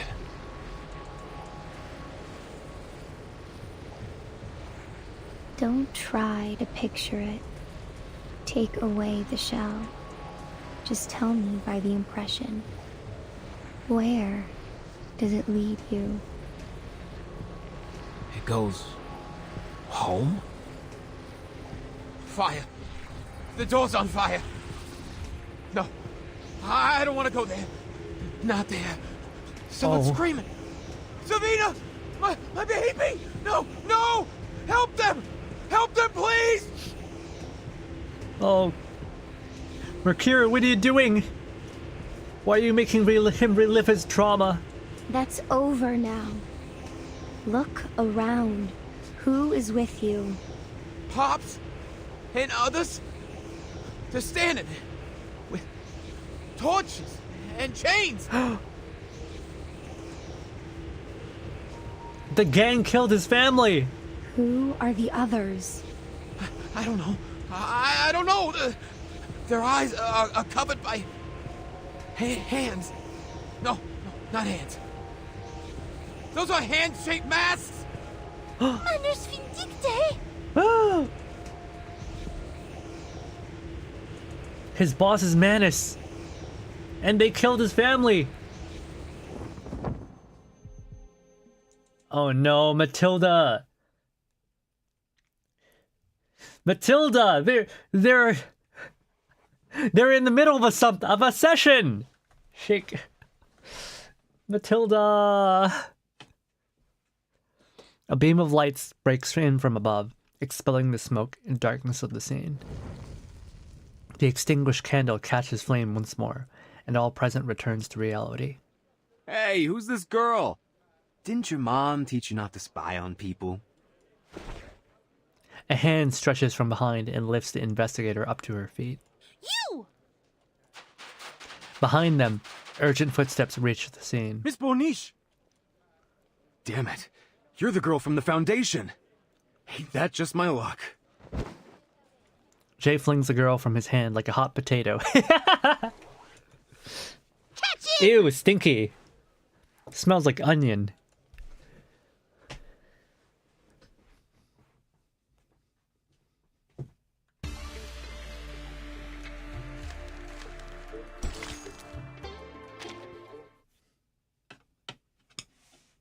See, I knew something bad happened to Gio.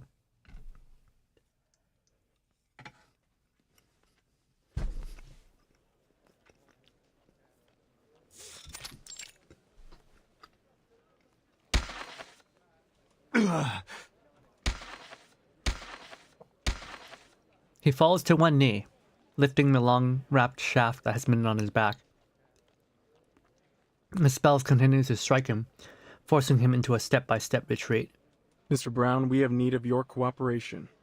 We do not want to hurt you or your friends, but should you continue to resist, we'll be forced to take necessary action. Unbelievable! So rude! Even as an arcanist, all he does is this vulgar hand-to-hand combat. Well, excuse me, that Missy. long stick he carries most certainly isn't a toy. Gentlemen, if you would be willing going to come quietly and play nice, I will consider lowering your risk rating in our report. Not everybody walks around with a little magic wand, you know? She tries to reason with them, keeping in mind her desire to search for the man who mentioned the Manus Vindictae. But he is already gone, and the dagger lies undamaged on the ground.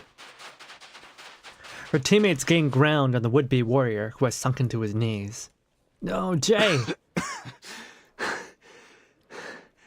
I gotta say, sometimes I wish I could take a knee and surrender, but...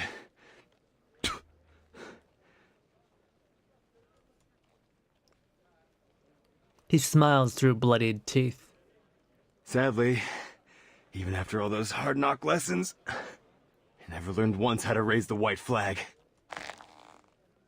He reaches into his pocket, ready to grasp the handle of his small and agile Bowie knife. Put it down, Jay. Your fight is over.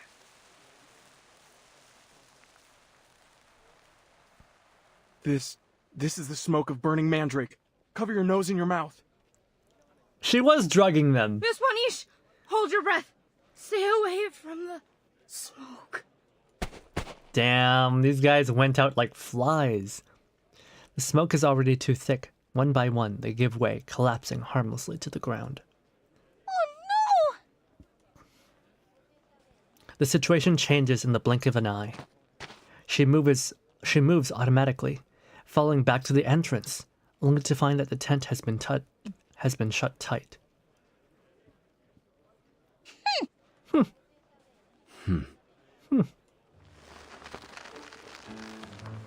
The bound girl and her kidnapper look at each other with disdain, like two squirrels. You should know that kidnapping a Foundation investigator and interfering with an official investigation is a serious crime.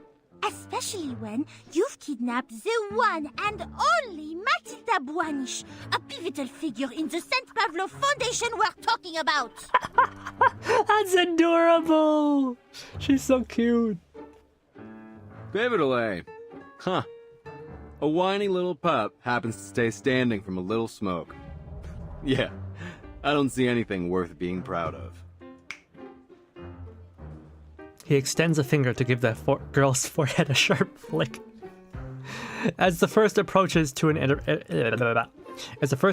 interrogation, it proves surprisingly effective. Hey! Stop it! This is rude and indecent! Indecent! Oh. She looks at him. That man thing! How dare he! Tell me, did Paulina send you to ask us to sign this bogus confidentiality agreement? Let me guess. She's probably still hiding in the Foundation office, right? Too scared to see her own flesh and blood? What are you talking about? Who's hiding in our office? We're here to bring you and that mannequin back to the Foundation. This is a serious violation of the Visitors Advisory. Jay, I think we should ask this another way.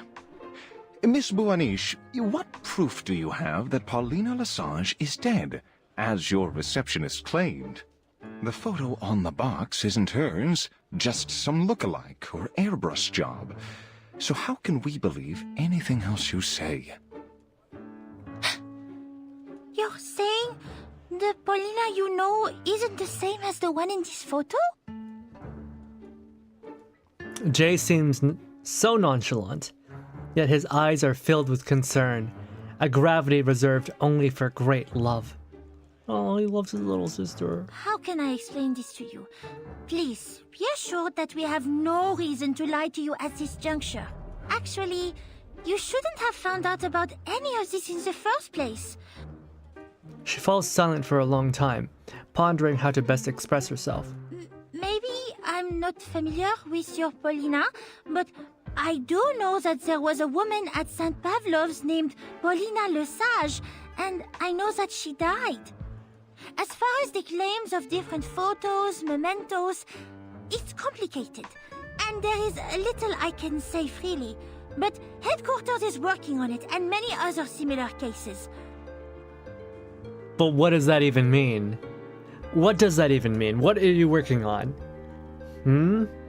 I don't have the kind of clearance to know what's really going on, and even if I did, I couldn't tell you. For everyone's safety. So what you're saying is that the great Matilda Boanish doesn't know. Doesn't have the authority to know. And doesn't have the authority to say, even if she did know. Oh, doesn't seem that great to me. Oh. Maybe she's just a B-tier investigator, you know? He looks entirely unmoved. Huh. So our little prize investigator's also in the dark. Maybe we can just go ahead and jot all these questions down and send them back to the Foundation. She's not CEO. Or maybe we set up shop here. Just let any old passerby take a good look at them.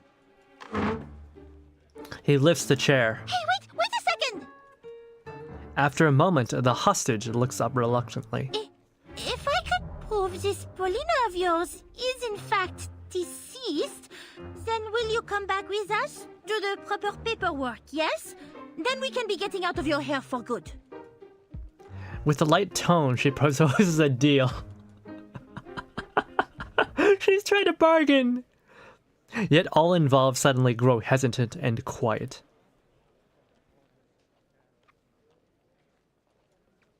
The burden of proof lies with you, Special Investigator.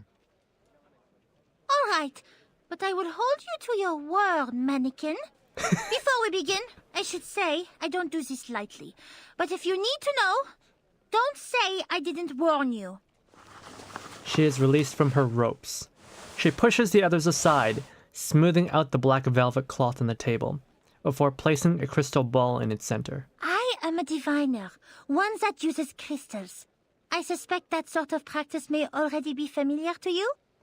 Oh yeah. I'll need an object that symbolizes Miss Paulina, or something related to her. It must have a deep connection to her, something she once owned or often used. I will then begin my scrying using this object to the fog in my crystal orb and reveal to us her current existence. But if we find nothing beneath the fog, I am quite sure you understand what this means. And then I will be needing you to return with me. And as I have heard that energy healers are able to detect the flow of pneuma, the madame here will be able to prove the authenticity of my divination. No? I'll see it. Yeah. Like I saw the arcane energy flowing from your little friend's hand to their wand just now. Oh, sneaky! Jay, what do you think of all this? Jay leans against the edge of a nearby cabinet, keeping his distance and responding from afar. My sister's little minion back at the Foundation already exposed the lie. Still, seems only fair I get to spy on her back. We'll see who's laughing now, sis. All right, Frenchie. This is hers. Take it. We called her Frenchie. A plush teddy bear, its fur now well worn and patchy. It is the last thing she had from their parents, and one of the last things he has of hers. Everything is in place. Matilda eases the tension in her chest with a deep breath. Then let us commence. Her hands scour the crystal ball as she closes her eyes. Absent moonlight and tides, her regular breathing becomes erratic under the stress. But all that is no matter to her. The only thing she has to do is find one person, and she does not even need to find her. Only prove that she exists, or that she does not. Hello there, dear dragon. Hello, hello. You look pretty bright. I am pretty bright, thank you. Thread that binds all. Show me the trace of the one to whom this belongs. I bid you to respond. I bid you to respond. Oh, she's great. She's fun. The crystal ball emits a faint glow through her fingers. A heavy mist rises, obscuring the inside of the ball. Lift the fog. Reveal what existence lies hidden from us. Give us your vision. Sight beyond sight. Oh, that's her incantation. And? Time passes as the swirling mist slowly, achingly dissipates. Matilda withdraws her hand from the crystal ball. She silently shifts her eyes away. The little bear beside her appears to have its eyes fixed on the ball. What? All that and you just stop? This thing busted or something? Nothing happened. Jay. Do you like cola? I'm alright with it. I'm not really a soda drinker, though. The divination is over. The energy is gone. Just like she said.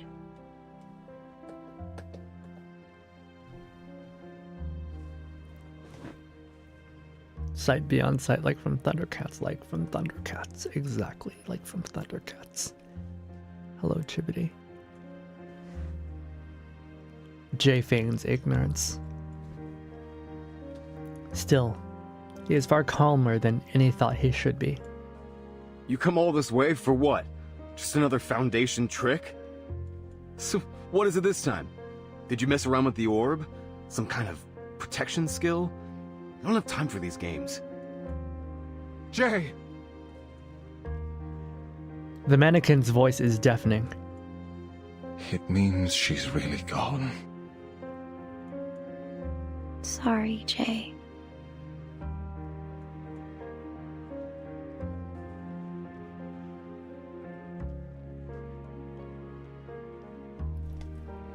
He keeps up his stone calm face, giving no sign of anger or astonishment.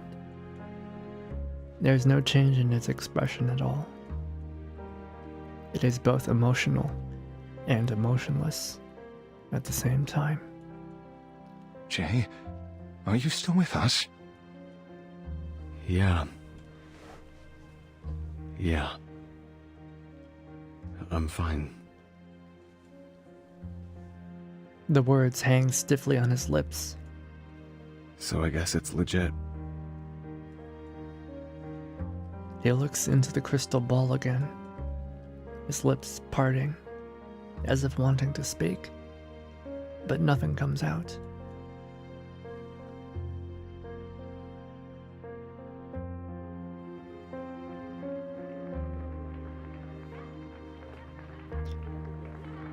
As if wanting to ask 1,000 questions at the same time, he turns his head again, his eyes drifting to the crowded market, to a girl dancing in the midst of the crowd, a girl adorned with a crown of flowers.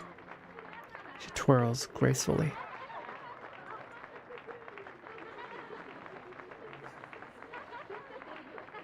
The crowd applauds, their faces joyful, happy.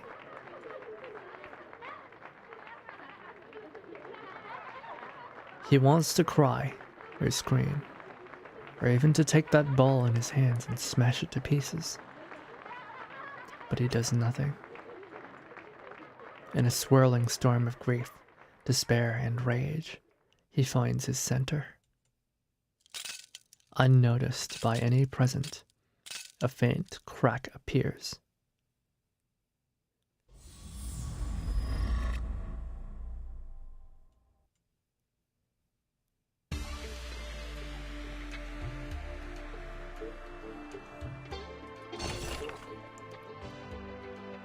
I heard they had a falling out with the clinic doctor, which led to the doctor quitting his job.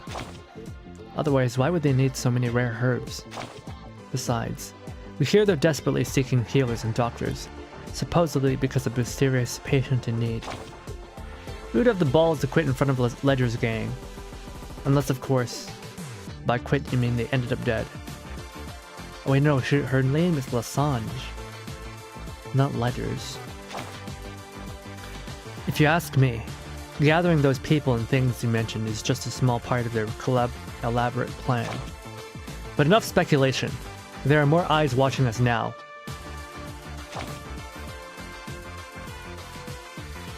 In any case, they're generous customers, so whatever they're looking for, so long as they line our pockets with cash, that's all that really matters.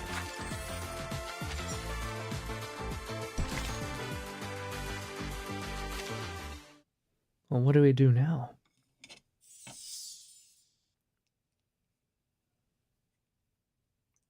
His sister's really gone.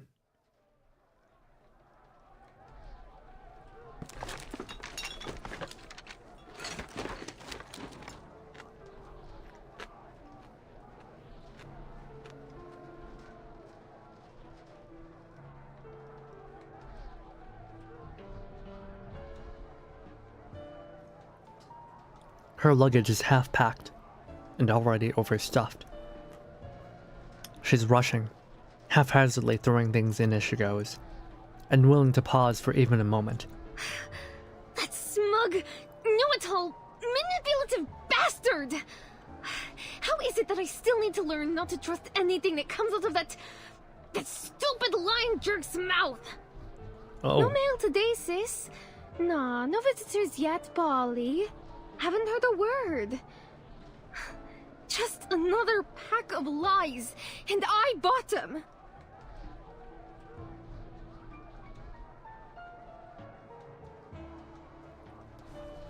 She's got a very thick accent for someone living in San Fran. On the desk lies a crumpled stack of invitations from the St. Pavlov Foundation. Only one was ever opened. Hey, Polly, open the door! What are you even doing in there?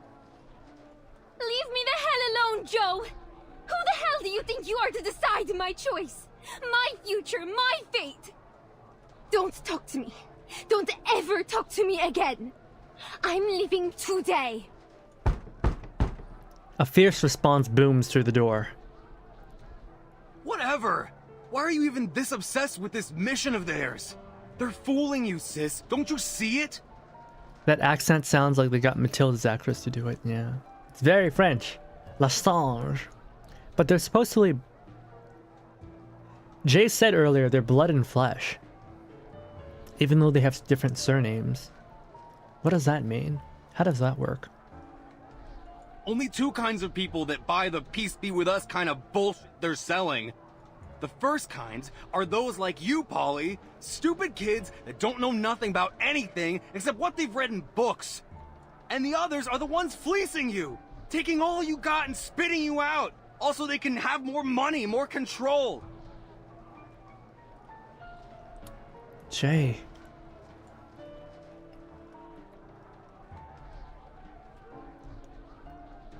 He pours out his anger, inadvertently realizing the weight of his own words. Paul, I'm sorry, alright? I flew off the handle. I made a mistake. But these guys, Paulina, do you think they care about you? About anyone? You're just another penny in their pocket. A coal for their furnace. They'll burn you up and replace you, easy as that.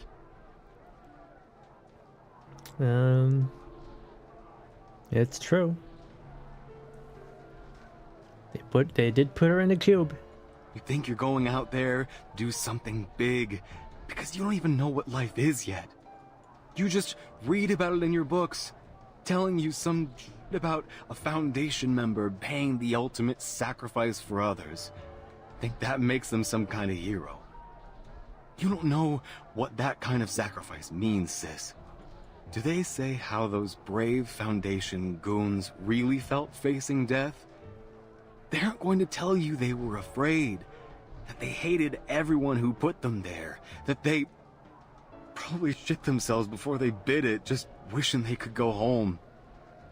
They don't put that in books, do they? You read what they want you to think. It ain't the truth, Polly. Just doesn't want to see her be hurt. Maybe I'm not smart like you, sis. I can't read the things you read, can't learn like you. I learned the hard way. Enough, Jay! I really don't give a crap about what you learned on the streets. I don't want to hear it. I'd rather take my chances and die out there than stay here and never live at all. He's definitely, not letting her live, right? He's too protective. Uh-oh. Jay kicks the door hard, smashing a hole through it. He steps in through the now open doorway.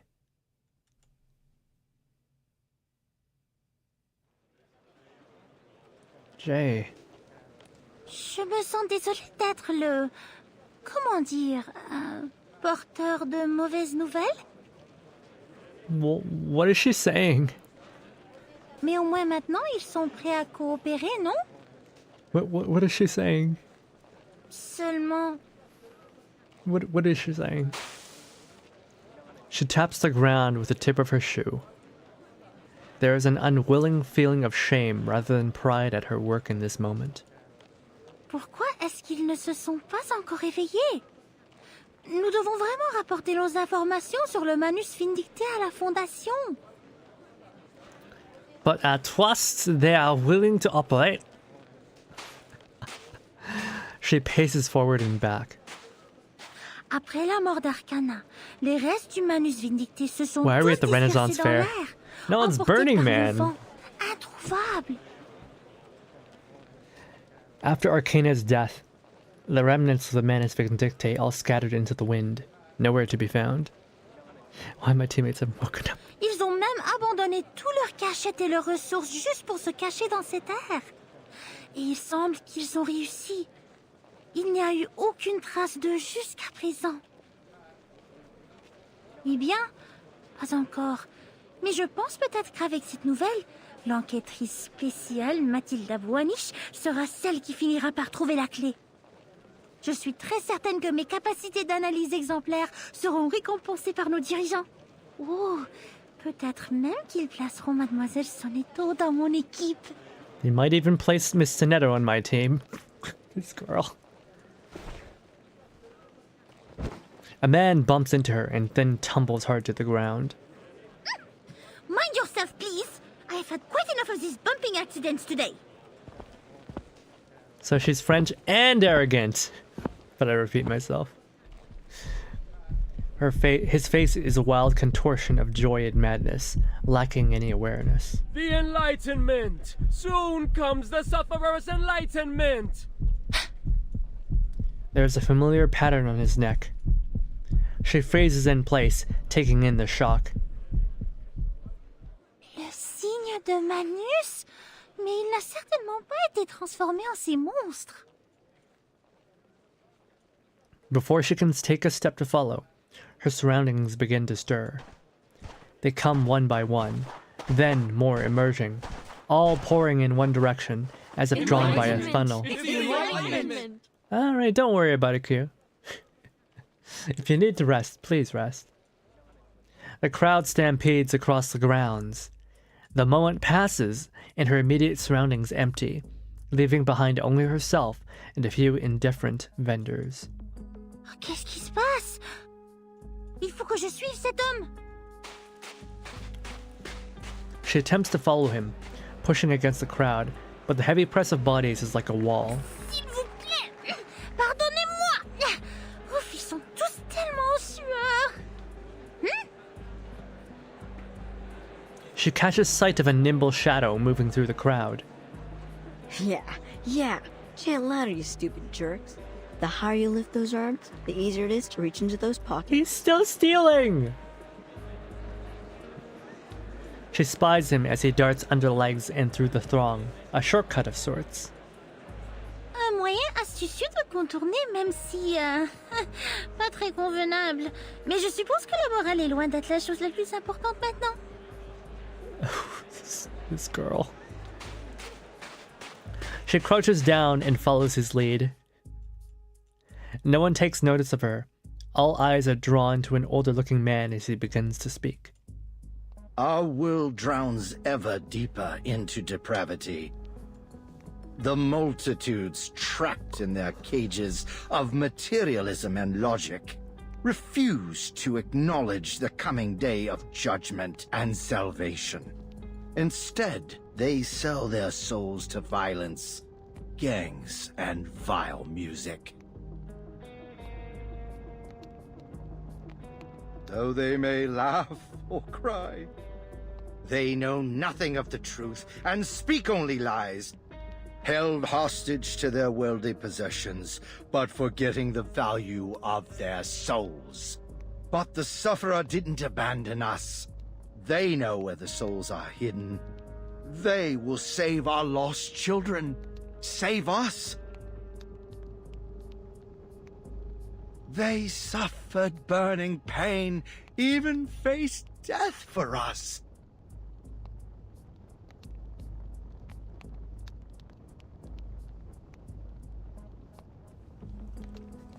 He allows a line of tears to etch down his face. Don't knock depravity till you tried it, Frollo. Yet his words are spoken firm, and he shows no hint of emotion. Indeed, his face is almost mask-like. And now, together we are their children. Only we possess the truth of salvation. Police, governments, communities, and nations are only the deceitful constructs of history. Our salvation lies solely in the return of the sufferer. But now we must stand, shoulder to shoulder, as we anticipate our coming celebration of the sufferer. We await. We rejoice. We await. We rejoice. The sufferer has heard us. Know this, children. Now take heart, for we have another lost lamb who has cast aside the world to join us.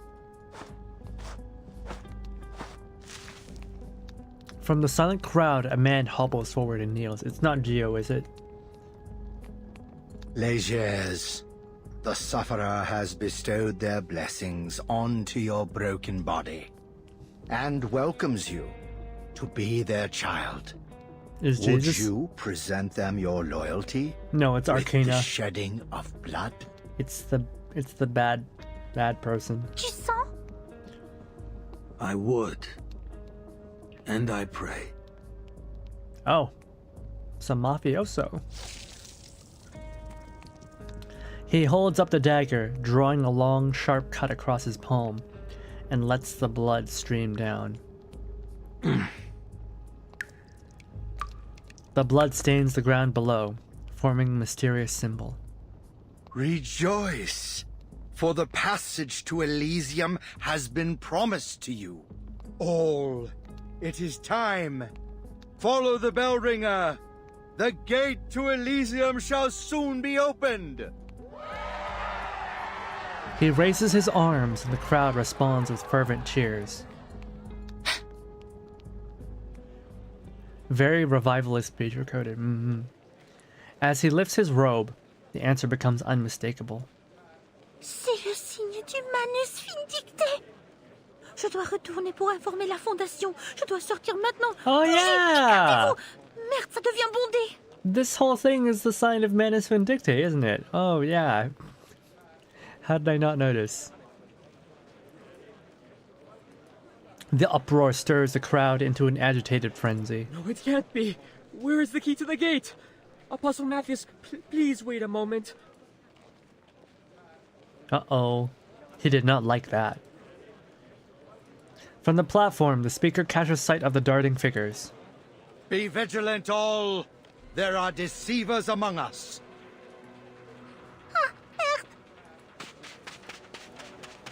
She quickens her pace, rushing without caution through the crowd. Thud. Two heads collide. Ouch! Behold, the deceivers among us! The deceivers! Those two children there! Where the finger points, the crowd instinctively makes way, leaving the two surrounded in an empty circle. As Matilda returns to her senses, she realizes the dire nature of her predicament. Papa!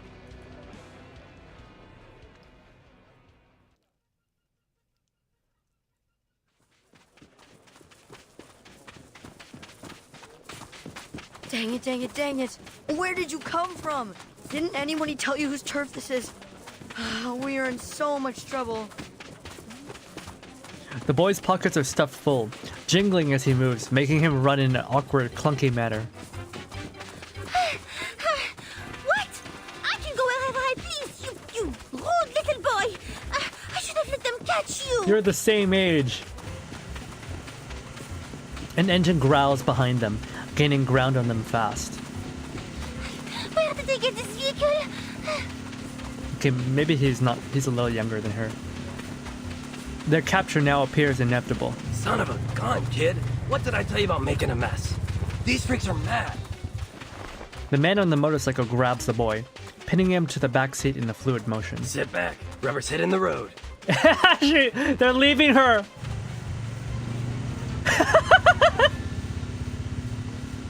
Ha ha ha ha. So long, suckers. Zit! Wait! Are you really just leaving me here? Yes. Because it's funny.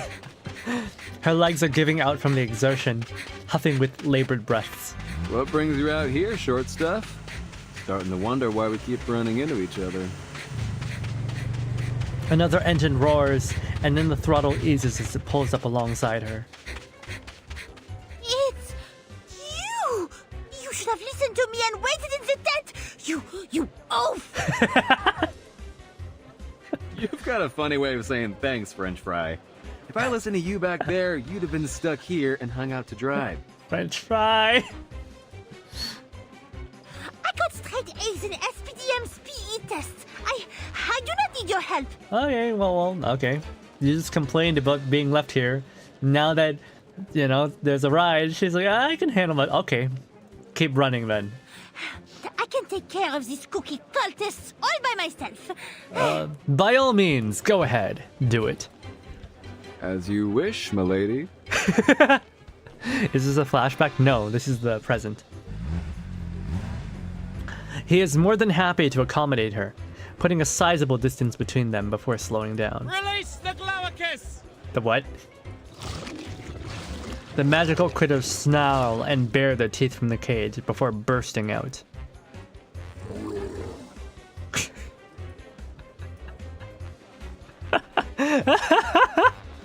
Glaucus? No, they don't have such an acute sense of smell. It must be a kind of mutants they tamed. Knight in shining chrome at your service. Just say the word. Please, keep your distance, sir. It is me they are after. You must keep yourself safe. I am an investigator of the St. Pablo Foundation, and it is my duty to protect civilians.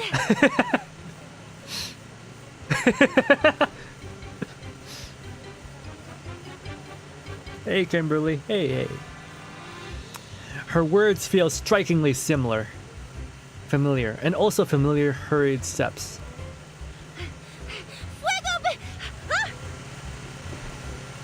Her incantation is interrupted as she is lifted unwillingly onto the back of Jay's motorcycle. Get on, Frenchie.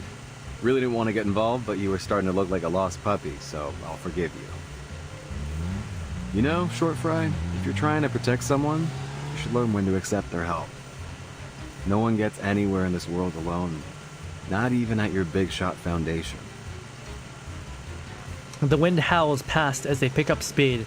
Matilda sticks her head up to speak. What did you say? I cannot hear you. The wind is too loud. Perfect. I can't hear you either. I said, take the help. Yeah, have you guys ever ridden on a motorcycle? You cannot hear anything. I said, take... Another profanities tingle on his tongue, but for the moment, he swallows them back. Hold on to your socks! Water ahead! That's so cute. That's so cute. They're great together. I want more Matilda and Jay. They're great. They are really great together.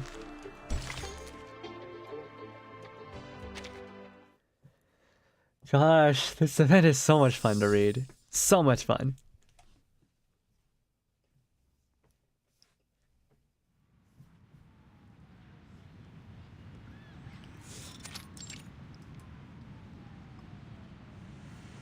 The motorcycle slows as it enters the hallway, having lost their mad pursuers. What if they were all British and wouldn't shut up about tacit discords? It's the same voice studio.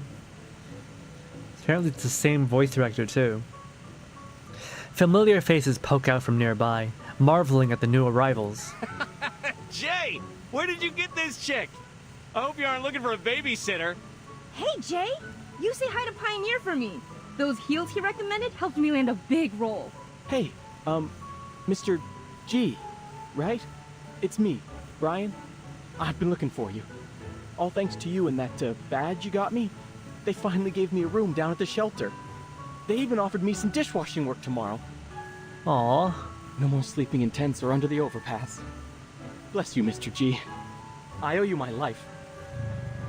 Jay stops his bike, reaching out to grip Brian's hand. Oh, come on, Brian. Weren't you the one that helped me get that girl's number? You help me, I help you. That's the deal. Damn! He paid a hobo to help him. He paid a hobo to help him pick up a girl? That's crazy.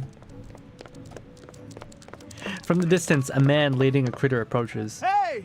If it isn't my favorite customer, Jay! I got the latest edition of Motor Babe. You interested? I swear they're not pirated. Jay offers only a warm smile as a reply before kicking up the stand and twisting the throttle on his bike. See you guys. Hey! Hey! I'm talking to you, Jay! Want it or not? Isn't that man calling you? What are you saying? Sorry, this kitten here purrs pretty loud. This thing you have behind your back?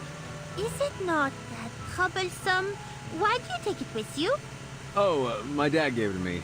Carried it around for years. What is it? Hold on tight. We're almost there.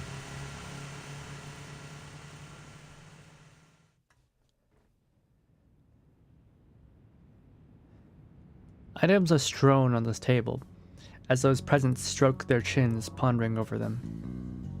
Here's everything that was in that bell ringer guy's pockets. Think I got everything. Except anything that he was wearing under that getup. But there ain't enough money in the world to get me to rifle through some shit-stained cultist undies. Why were you stealing from these people? Hey! Hollick, what was that for? Is it a sword on his back? It is indeed a sword.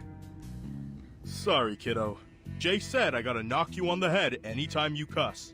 Not steal, though. Exactly, Hollick. We gotta teach this potty mouth some manners. Especially when there's a lady present.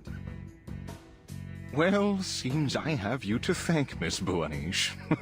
Years of wasted effort trying to cultivate gentlemen out of these cads, and you manage it in hours. The girl nearby is fiddling with a complicated device, unfazed by their commotion. SPFI portable contact it's this device thing. activated. Welcome. Verification success. Registered user, Matilda Buanish. Access level, B. I told you guys she's a B-level investigator!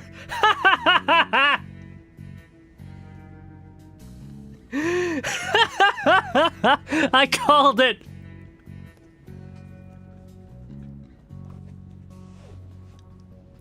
She's literally the B team.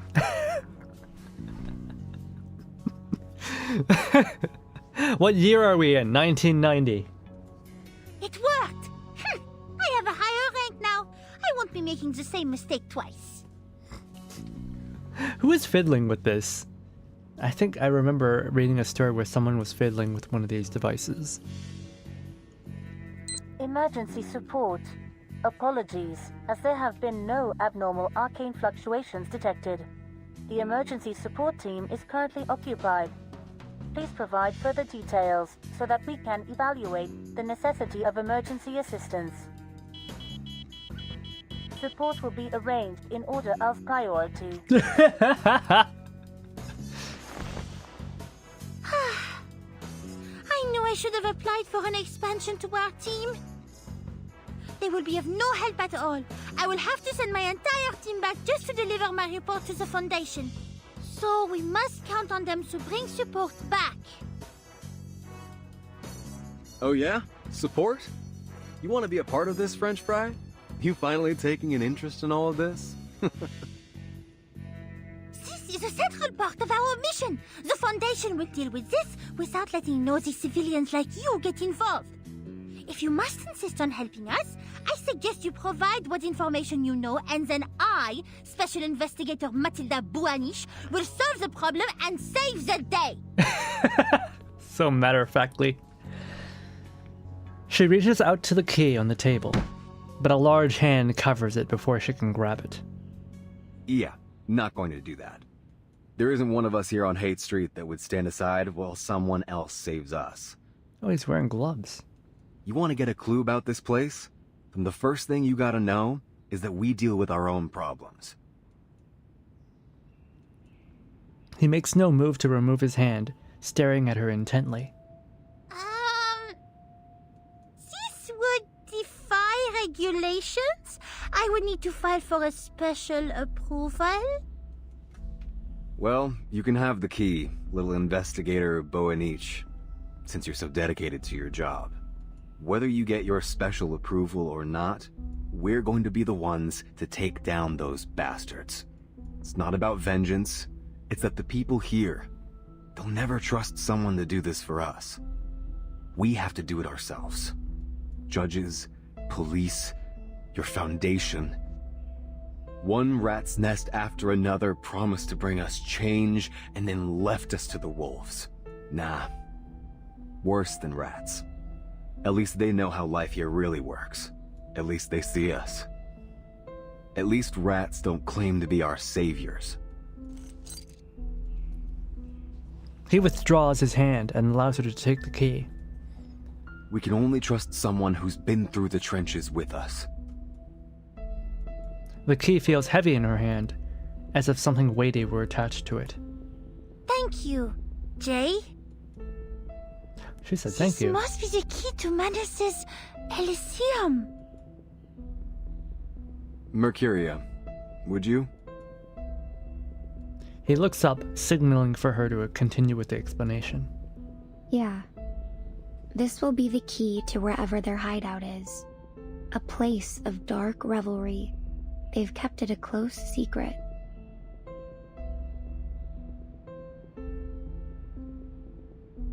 But I've seen those that have come back from that place. They're transformed into something unnatural.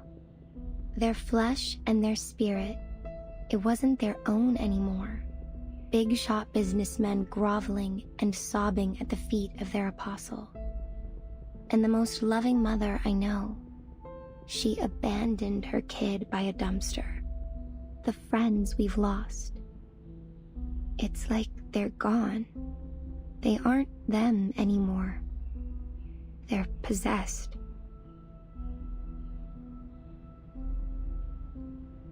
Until one day, they just vanish, never to be seen again.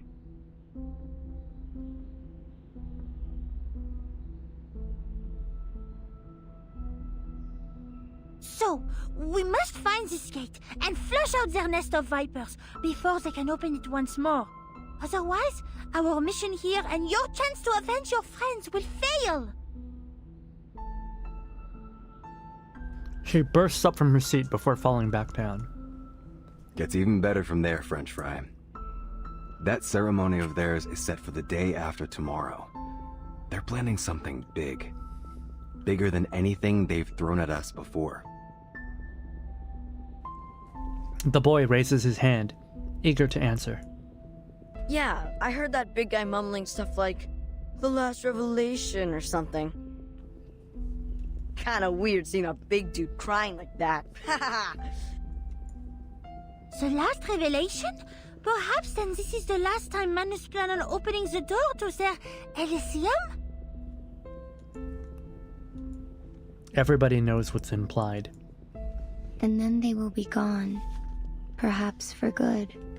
Jay, you got a lot of friends there still. What'll you do when they point their knives at you? How do we keep their sacrificial lambs from leaping off the cliff? He does not shy away from his answer. Not my business to save someone who doesn't want to be saved.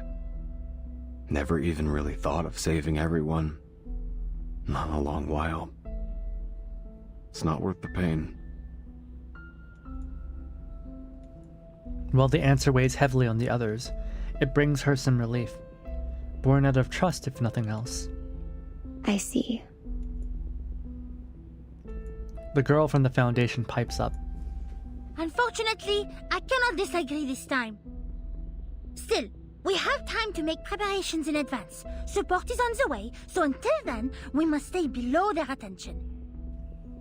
I'm thinking that maybe we may try collecting more information by infiltrating their followers. Perhaps then we will have a better chance to find this gate of theirs. She supports her chin as she stares out, strategizing in her mind.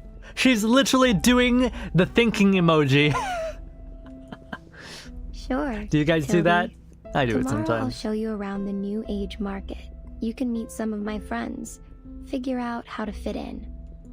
But maybe a change of outfit first. Who knows who might recognize you? And the St. Pavlov Foundation is not the most welcome organization around here. I see. Thank you very much, Miss Mercuria. You're gonna have to take off your badge. And I remember you know that Gio. We might collect some further information from him. Gio? I don't know who you mean.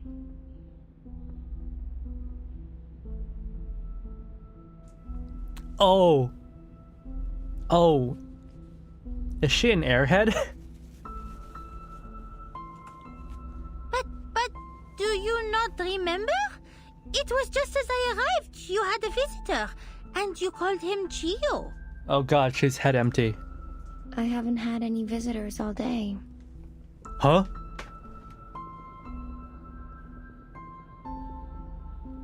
Huh? That cannot be. Jay, you saw him, yes? He meets her eyes with a blank expression. The only thing I remember is some weirdo investigator poking her head into this tent. What the hell? Matilda stammers in bewilderment at their answers. Uh-oh. Was Matilda hallucinating? What's going on? Intrigue.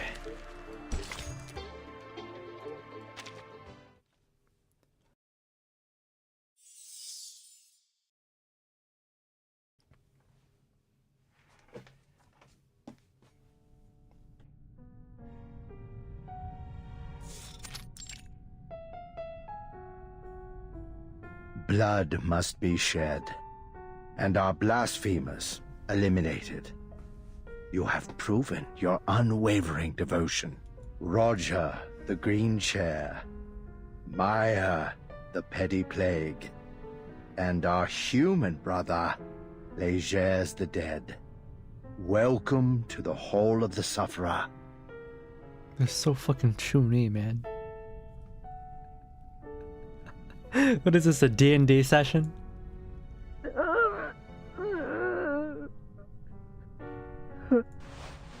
A bundled person wrapped in a red-stained cloth writhes in a cage, giving out vague, muffled sobs. The apostle steps into the shadows, gently caressing the Shush, trembling body. child. It is rude to disturb our precious feast. The bundle quiets at the touch, though the trembling continues, causing the binds to clink and chafe. Very well. Remain silent.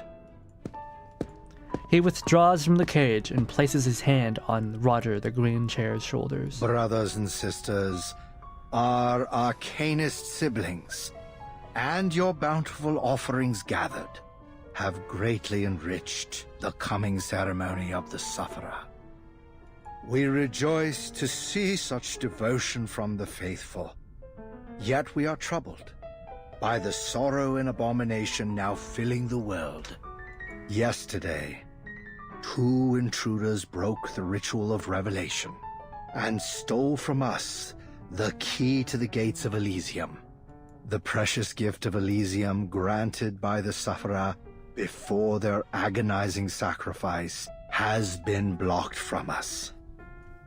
You should have kept the secret of the key. Oh, that's the bellkeeper. Hey, Zuni. Hey. A prolonged silence follows. Let me use my green chair to grill this shameful rat. I'll make him talk. Spill the secrets he hid and present his flesh to you as an offering. Let me give him the clamps. Let me use my clamps and give him the clamps. I'll make him talk using these clamps of mine.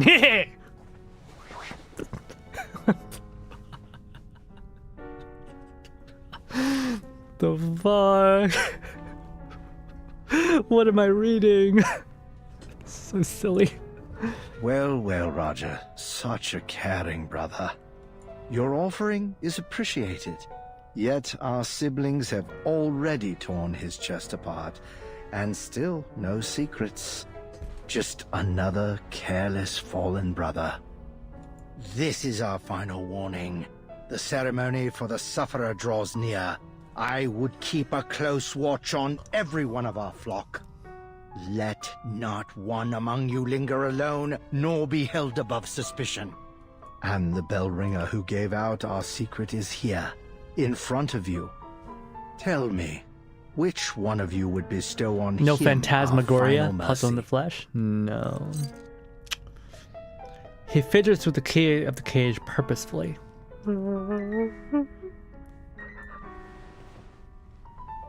Ledger stands, breaking his silence.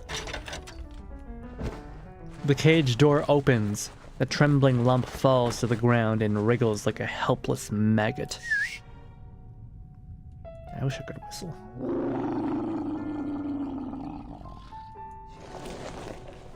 Two shadowy creatures descend the wall from above. Good. Eat your fill, children, until it's done.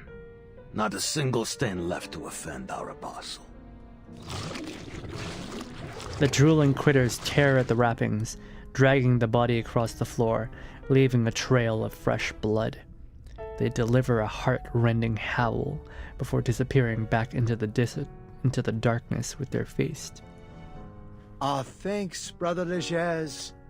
All, be seated and enjoy the feast.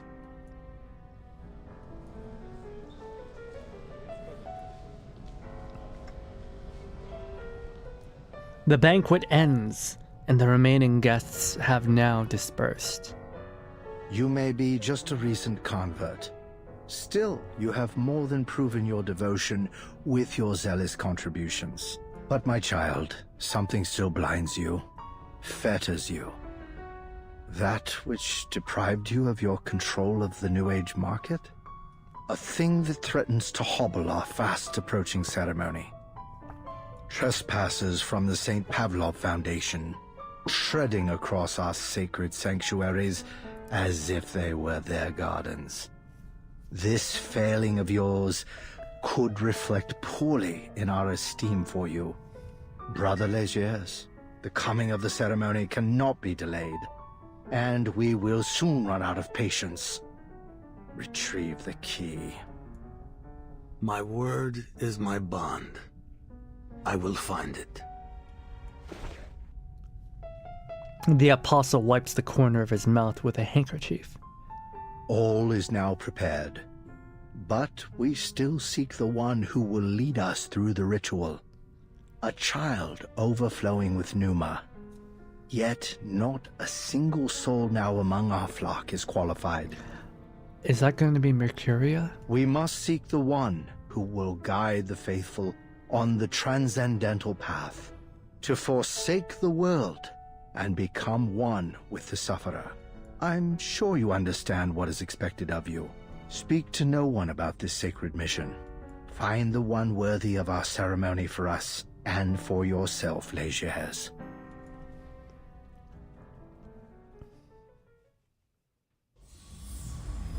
A lot of setup. The last two nodes were all set up. Roger the Green Chair sounds like a giant robo name. Alberto the Impact. What is that, giant robo?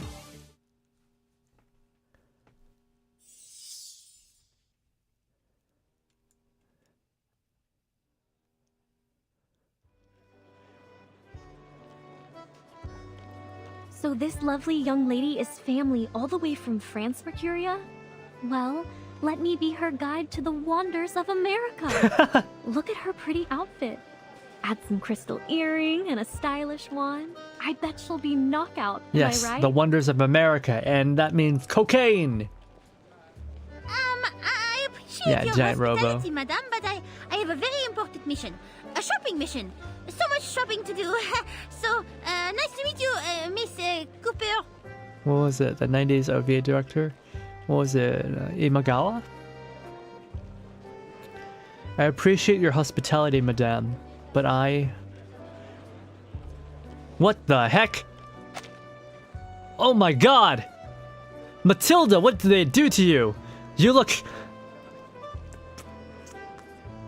normal.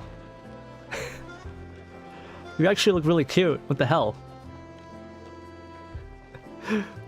She's going through her Morike phase. She's going through her Morike phase. She looks positively German. You know, there's a lot of German culture in American farmland. Now let go of the poor girl, Cooper. It's time I show her some real treasures. I'm sure they're much more suited to her than your old trash. Oh, and I ought to tell you, the Merchant of Eternity says she'll soon come to the New Age market. And she's bringing her stock of treasures. It's gonna draw in the crowds. Ah, give it up, Marsh. There's no way Eternity will like that old junk. The two vendors square up. They appear to be on course for either a confrontation or an embrace. Why not both? Will you two ever just fess up and admit you're friends? The two gawk at her words, looking at each other before falling into embarrassed silence. That's so cute. Fine, fine, Mercuria. You don't have to poke fun. Just let us know how we can help you. She responds with a greedy sort of look, as if opening her purse strings. A door. We're looking for a door or a gate. The one you mentioned before. She chokes out her next words. A door? Sorry, I need time to recall it. Hey, why don't you show Ms. Bonish around and I'll stay here to gather my memories. I'm not going anywhere. I'm still trying to rack my brain, and this old thing can only manage one thing at a time. It is an unconvincing excuse, but the moment gives Mercuria a pause to examine her surroundings. Books, tools, daily necessities, all in various states of being packed away. Is this your luggage? You're packing up? Yeah. We're leaving this place. Before the wackos hold their ceremony, if we're lucky. When we came here, it was to find some safe place away from these people and their conflicts. But now they've followed us here as well, and we've already lost too many friends. Her head falls low and limp. I suggest you follow us out, before whatever is going to happen here happens. But is this not where you made your living?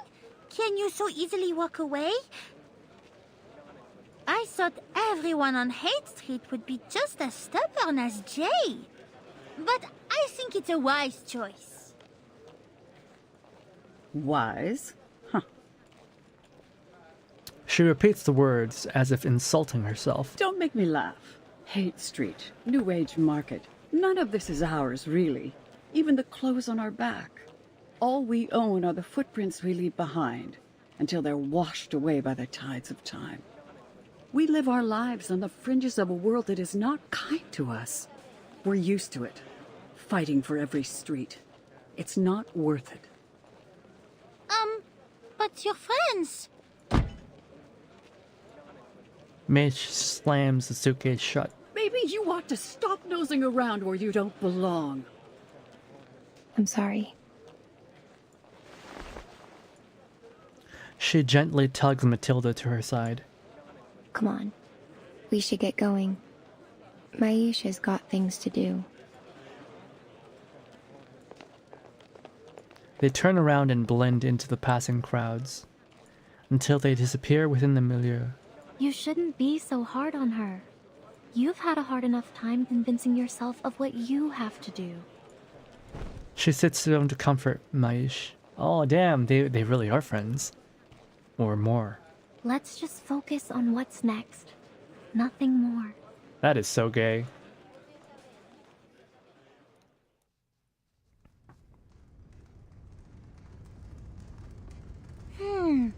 What's keeping Miss Mercuria? There were only a few unexpected patrons. She should have already returned. She walks towards Mercuria's tent, where 3 shadows linger conspicuously in the firelight. Wait, Miss Matilda. Oh, are you looking for Mercuria? Shh.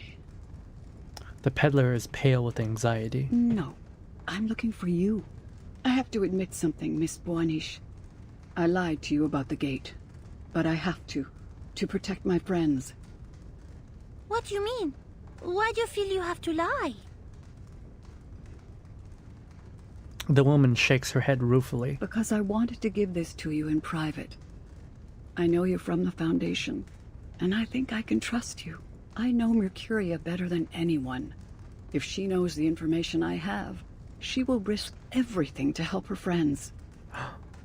She hesitates over her next words. So please, don't tell her this. Don't put her in danger. I do not think I can make this decision for you. I get your concern, but she's my friend. I don't want to put her on a dangerous path. So... She leans closer still. Whispers mingle with the wind, barely audible.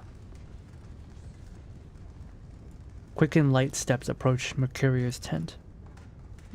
There's 3 guys in that tent. I knew the boss was here. Is it? But who's the 3rd dude? Holic? I heard he was in the market collecting information. It's not Jay. His hand has only been just lifted the curtain when he feels the weight of a tall figure behind him. What? Why are you here? You're that big guy. Let's use Lackey. It's Gio. Gio turns back, afraid of being seen. The boy, now facing away from the tent, stares at the man with cold calculation. He reaches into his pocket to a waiting knife, ready for action. But the boy fails to notice a hand reaching out from behind the curtain.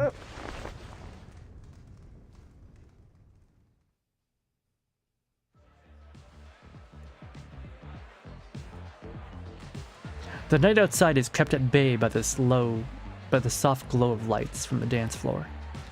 People press close to each other, exchanging suggestive glances, arms entwining and swaying. Amid the intoxicating scene, the small girl at the bar is noticeably out of place. Oh, que devrais-je faire?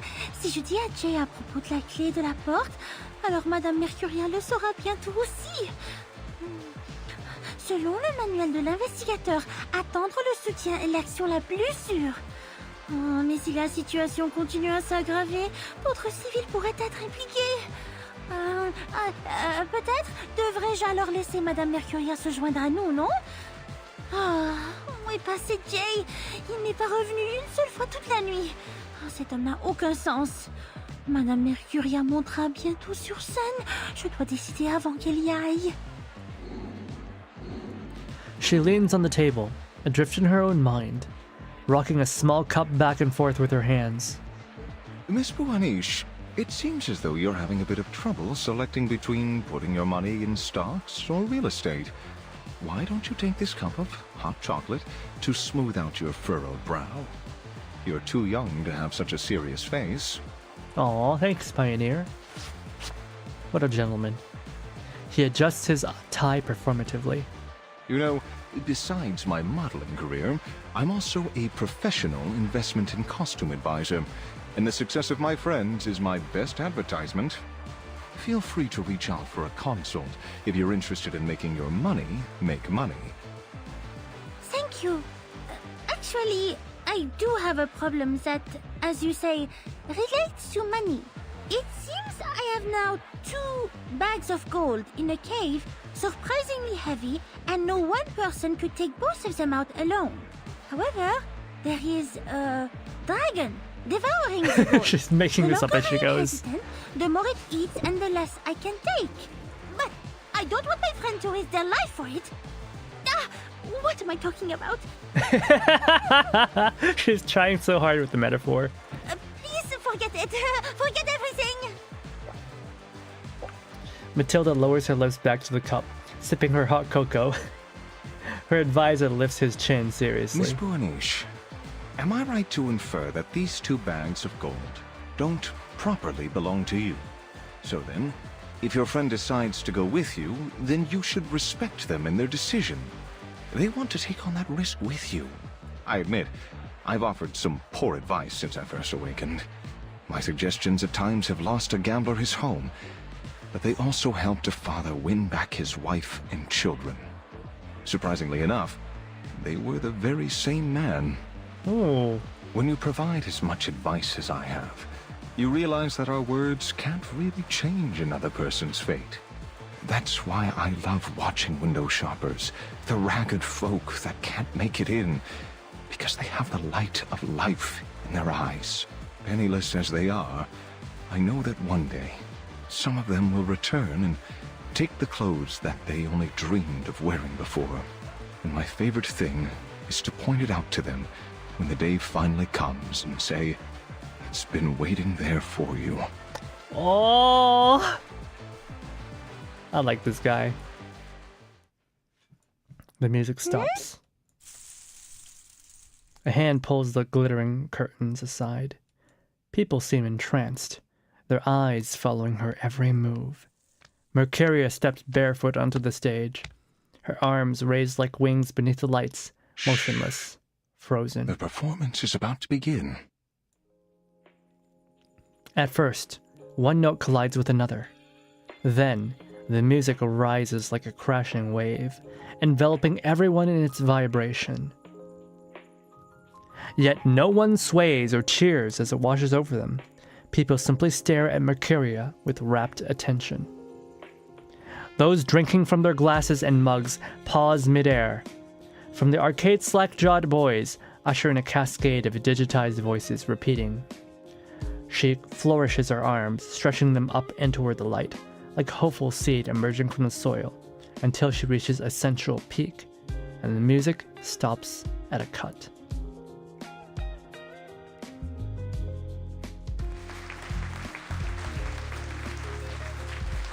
The applause rises up over the room, reaching a crescendo until falling silent. I do not understand. She is not dancing with the rhythm, and her movements, they are so bizarre. Miss Boanish, do you happen to know the meaning of the word ecstasy? It originates from the Greek word ekstasis, meaning standing outside or transcending oneself. People have been controlled by the commercials, slot machines, arcades for so long that they've lost sight of themselves. Souls too long constrained become rebellious, seeking something real outside the boundaries of convention and the illusions of flash and neon. So, they gather here for a dance that is free from the limits of rhythm and timing. She understands the heavy burden of time, but she also understands that she doesn't decide the fate of others. Like me, she provides another option, but in the end, we can only make decisions for ourselves. Her dance offers to break them away from the reality of time and the weight of decision, even for just one song.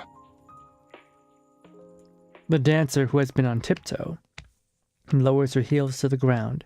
She bows before making her exit. The dance floor regains its excitement, its restless souls returning to the embrace of the night's pleasures. I see. Then I must tell her. Thank you, Monsieur Pioneer. Tap, tap, tap. Her footsteps are light and quick.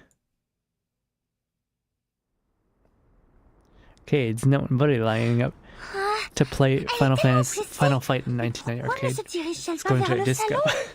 Je dois la rattraper. I think they're talking about shopping arcades, not video game arcades. Right?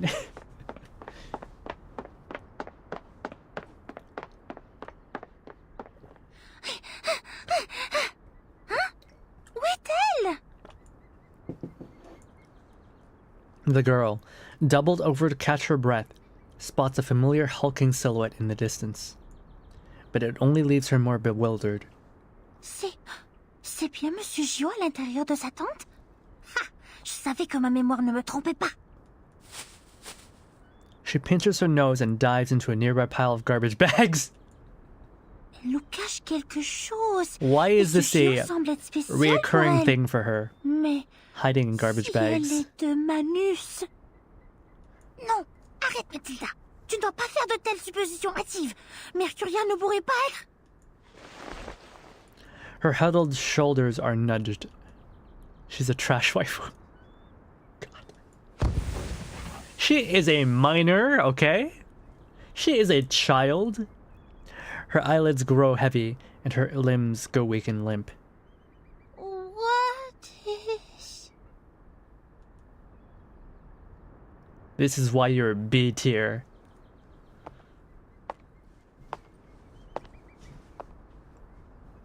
Sweet dreams, Tildy. The road to Elysium is mine. And only mine. She's a baddie.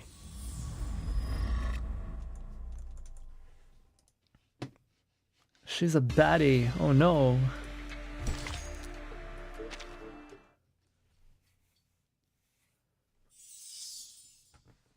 See you, rats. See you, rat. Wait, I'm not doing it properly. Oh my goodness, I cannot do the rolls.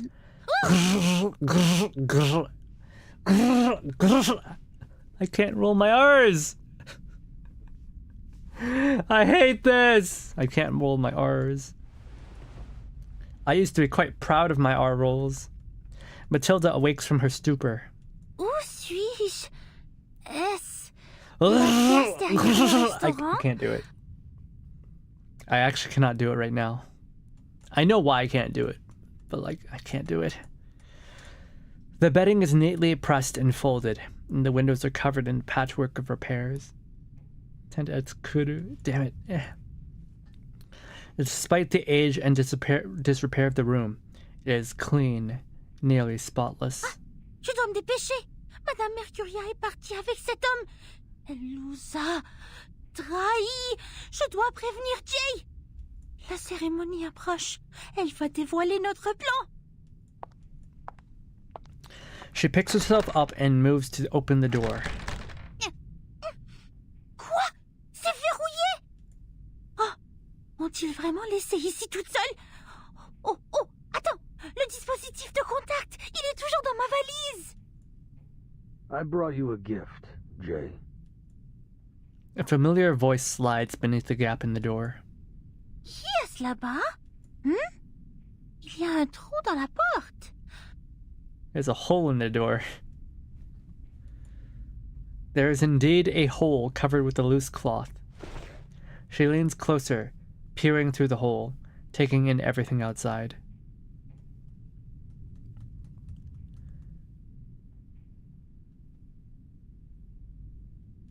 The familiar voice came from a man sitting at a round table, a face she had never seen before. Ils sont tous...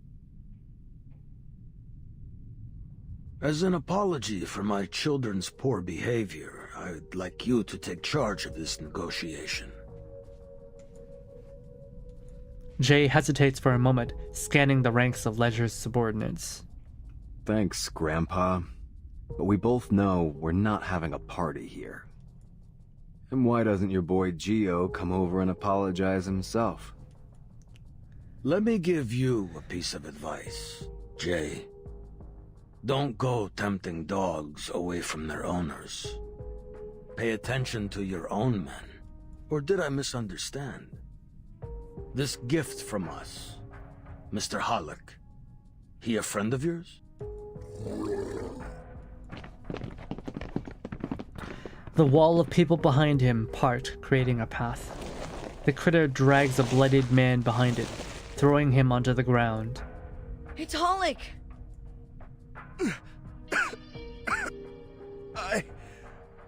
I'm sorry, Jay. I went to the New Age market.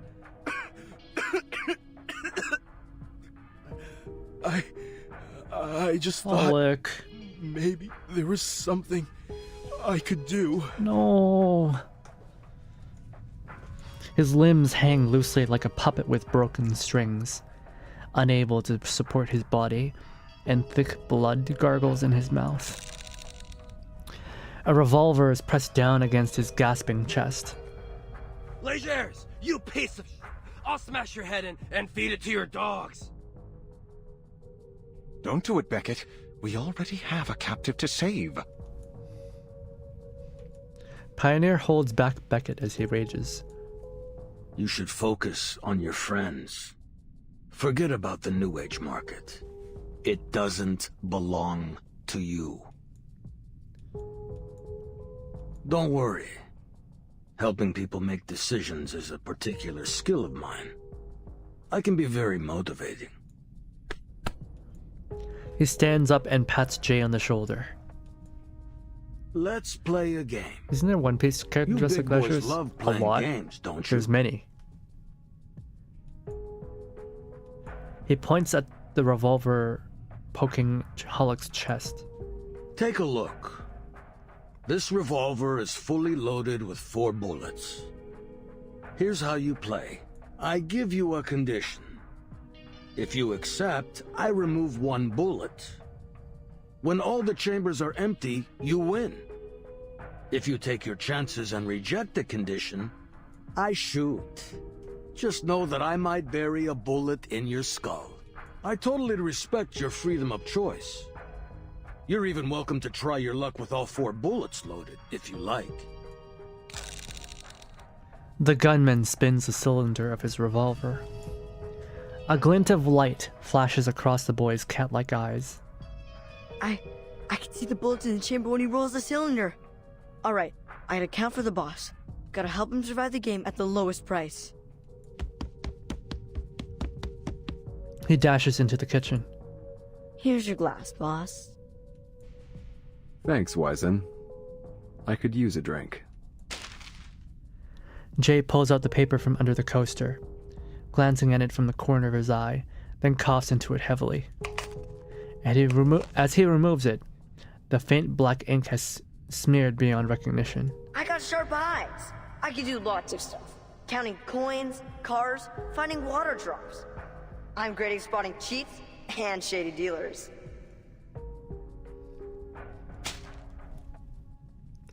He hands the paper back to Wizen, hesitating for a moment before nodding. All right. Let's do this, Grandpa. Wizen, get that tequila from the bar. Need a drink to clear our minds. On it, boss. The boy pulls a bottle up from behind the counter bar and fills 2 shot glasses. That's a clever kid you got there. All right. Let's get started, kiddo. The cylinder is spun again. 4 rounds, 4 demands. 2 ways this can end. What is going on here? Hey there, Q. What? If I... Out of content. Out of content? That's insane! Why would you say that about me? Most of the time he's just silly bird god. Ocean marks, the sunset, and raven marks. Oh, that's very sweet of you. Thank you, Q. I should probably have a write-up like that of my own.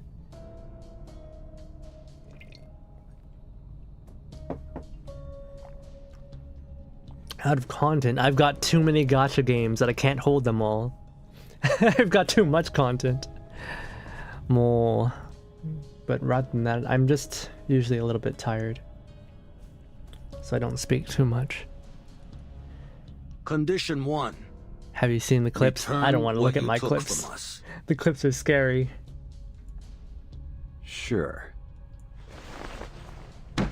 Without hesitation, he pulls a key from his pockets, places it on the table, and pushes it forward to the elderly man.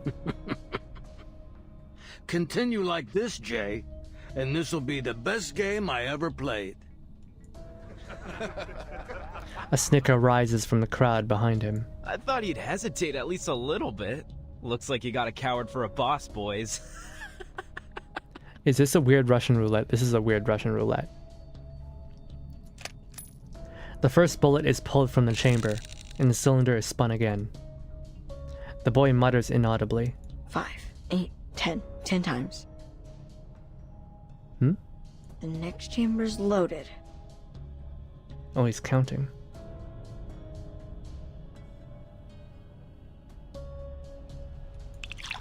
He leans in and refills the shot glasses once more. Thanks, Wizen. Are his eyes glowing? Yes, his eyes are glowing. I guess it's his Arcanist power. Is that he's got really good eyes. Condition 2. Get your people out of here. Now. Fuck. We need quiet. Your friends are disturbing our conversation. You heard him, guys. Get out of here. But no one moves. This is a decision that falls out of his authority. Each of his crew has to make it on their own. Wyson, take good care of your boss. The first to decide makes his exit. Jay, what are you doing? I'd rather take this bastard to hell with me. When did you become such a coward? No, guys. You're not helping by staying here. Just go. Beckett kicks the chair fruitlessly, holding his stare. Damn it! Beckett breaks. As he makes his exit, the rest follow, until Jay sits alone. It's a pleasure doing business with you, Jay. You're a practical man. May the sufferer bless you. There's no denying that you got a merciful heart. Are they gonna try to kill Jay? 10, 18 times. The king cat eyes a fleeting opportunity. The next 2 shots are safe. I gotta tell the boss. The boy grips the bottle tightly as he pours its contents into Jay's glass, filling it only halfway. When, just as he lifts his hand... Fill it up to the top, kiddo. Don't skimp on him. I'll tip you if Jay doesn't. Ledger's rough and firm hands grasp the boy's own. Yes, sir. That had been only half the code. He couldn't be sure that Jay would understand now. It was too great a risk to continue. Now, condition 3. Jay shakes his head, dismissing the words before he speaks them. You've already lost the game, Legers. Jay's gaze shifts away from the red marks on Wizen's arm. Oh, so you want to take your chances, huh? Figured 50-50 was close enough? But you know, kiddo, I never said I would only shoot once. Jay bows his head, gripping the handle of his Bowie knife. Try it, old man. Ooh. Do it. Click. The hammer drops into an empty chamber. You got lucky, kid. Now let's try that again. Jay crouches as his boots shift loudly against the floor. From the scabbard, a cold gleam reflects the room's dim lights, like the stars on a sheet of ice. The cocked hammer falls and finds another empty chamber. Jay's blade slides out from its sheath. Sparks fly, trembling in the air. Eat lead, you lucky bastard! The deafening gunshot echoes against the walls. Jay!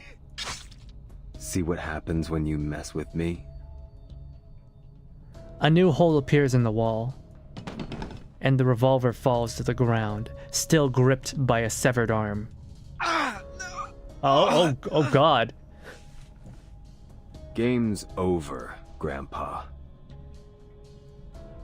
Oh, but we'd prefer to continue. Kids, rip his face off.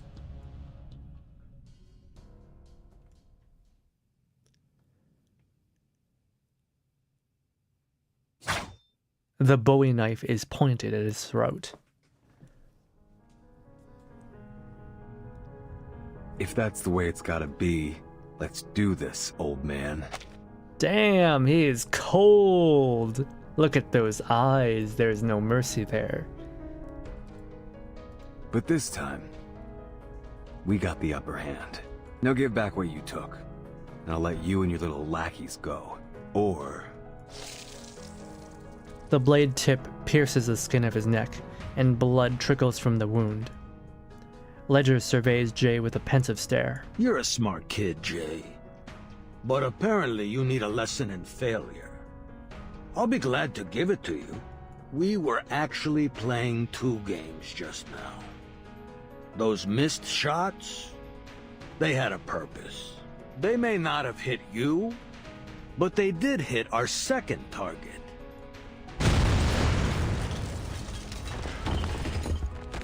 An explosion shakes the room, erupting with a surge of flames. Boss, that's... Holly's garage! And your bike! Put down the knife, kiddo. That was just a warning. To let you know the game isn't over yet. Now, I got one last condition. Let us leave in peace. So, what do you say? Guys, help me out. Pollock needs this place to live. Damn it! People outside desperately beat at the flames, but the fire grows fiercer despite their efforts. I can turn all of Hyde Street to ashes, if you want me to. The Bowie knife is lowered. Good boy. By the way, get yourself a better knife. I got butter knives sharper than that thing. Without any time to react, the gun's muzzle flares. His Bowie knife shatters into pieces. A warning for trying to take my men.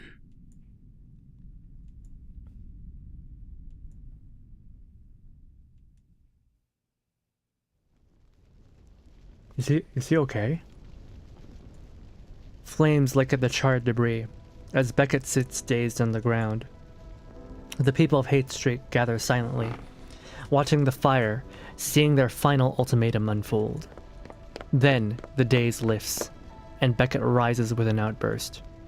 What happened to you, Jay? You were fearless when Hollick and I first met you. We were like a pack of stray dogs, rummaging through the trash cans and sleeping on the street. All we had were clothes on our backs, but we still made it this far. I'd rather break my bones and shed my last drop of blood than beg for mercy. But look at you, Jay. What were you thinking? Are you a coward, boss?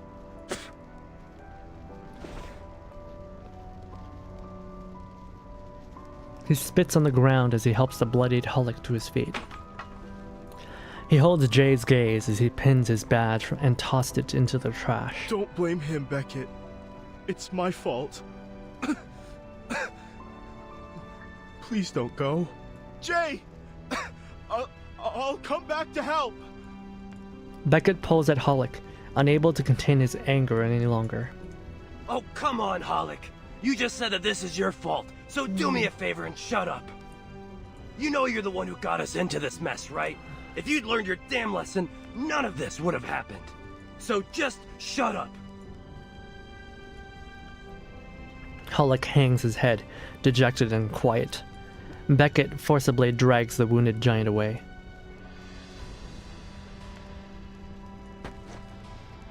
Then, another from the crowd. Sorry, Mr. J.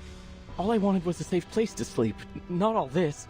I don't want to get killed. He leaves behind the second badge and fearfully makes his way from the street. The third and fourth, they tremble, reluctant, feeling their own smallness in the crowd. The flames dwindle, and ashes hang in the air. The crowd breaks apart slowly and wordlessly, until they've left only an empty, burned-out street. Boss, I'll get them to come back. We'll get everything back. Damn, Wizen. He's so loyal. He just joined today. Hey! He runs out to catch the crowd, but soon he too grasped his vulnerability. Like a straggling bird left out from the flock.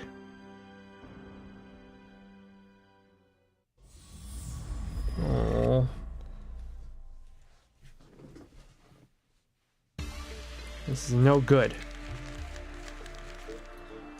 Okay, we're 3 hours and 20 minutes in. I swear, Wizen's voice is slightly pitch shifted. It might be. Do we end it here? 3 hours and 20 minutes. I think this is a good time to end. We can come back to this tomorrow. But I have to say, this story really has hold of me. Either this or like I want to do Wuthering Waves, one of the two. And we gotta get onto Metal Gear Solid 3 before Metal Gear Delta comes out. But yeah, anyway. 今回の配信を見に来てくれて皆さんありがとうございました。お疲れ様でした。It's a Haku, it's a Raven. I'll be seeing you tomorrow. Goodbye.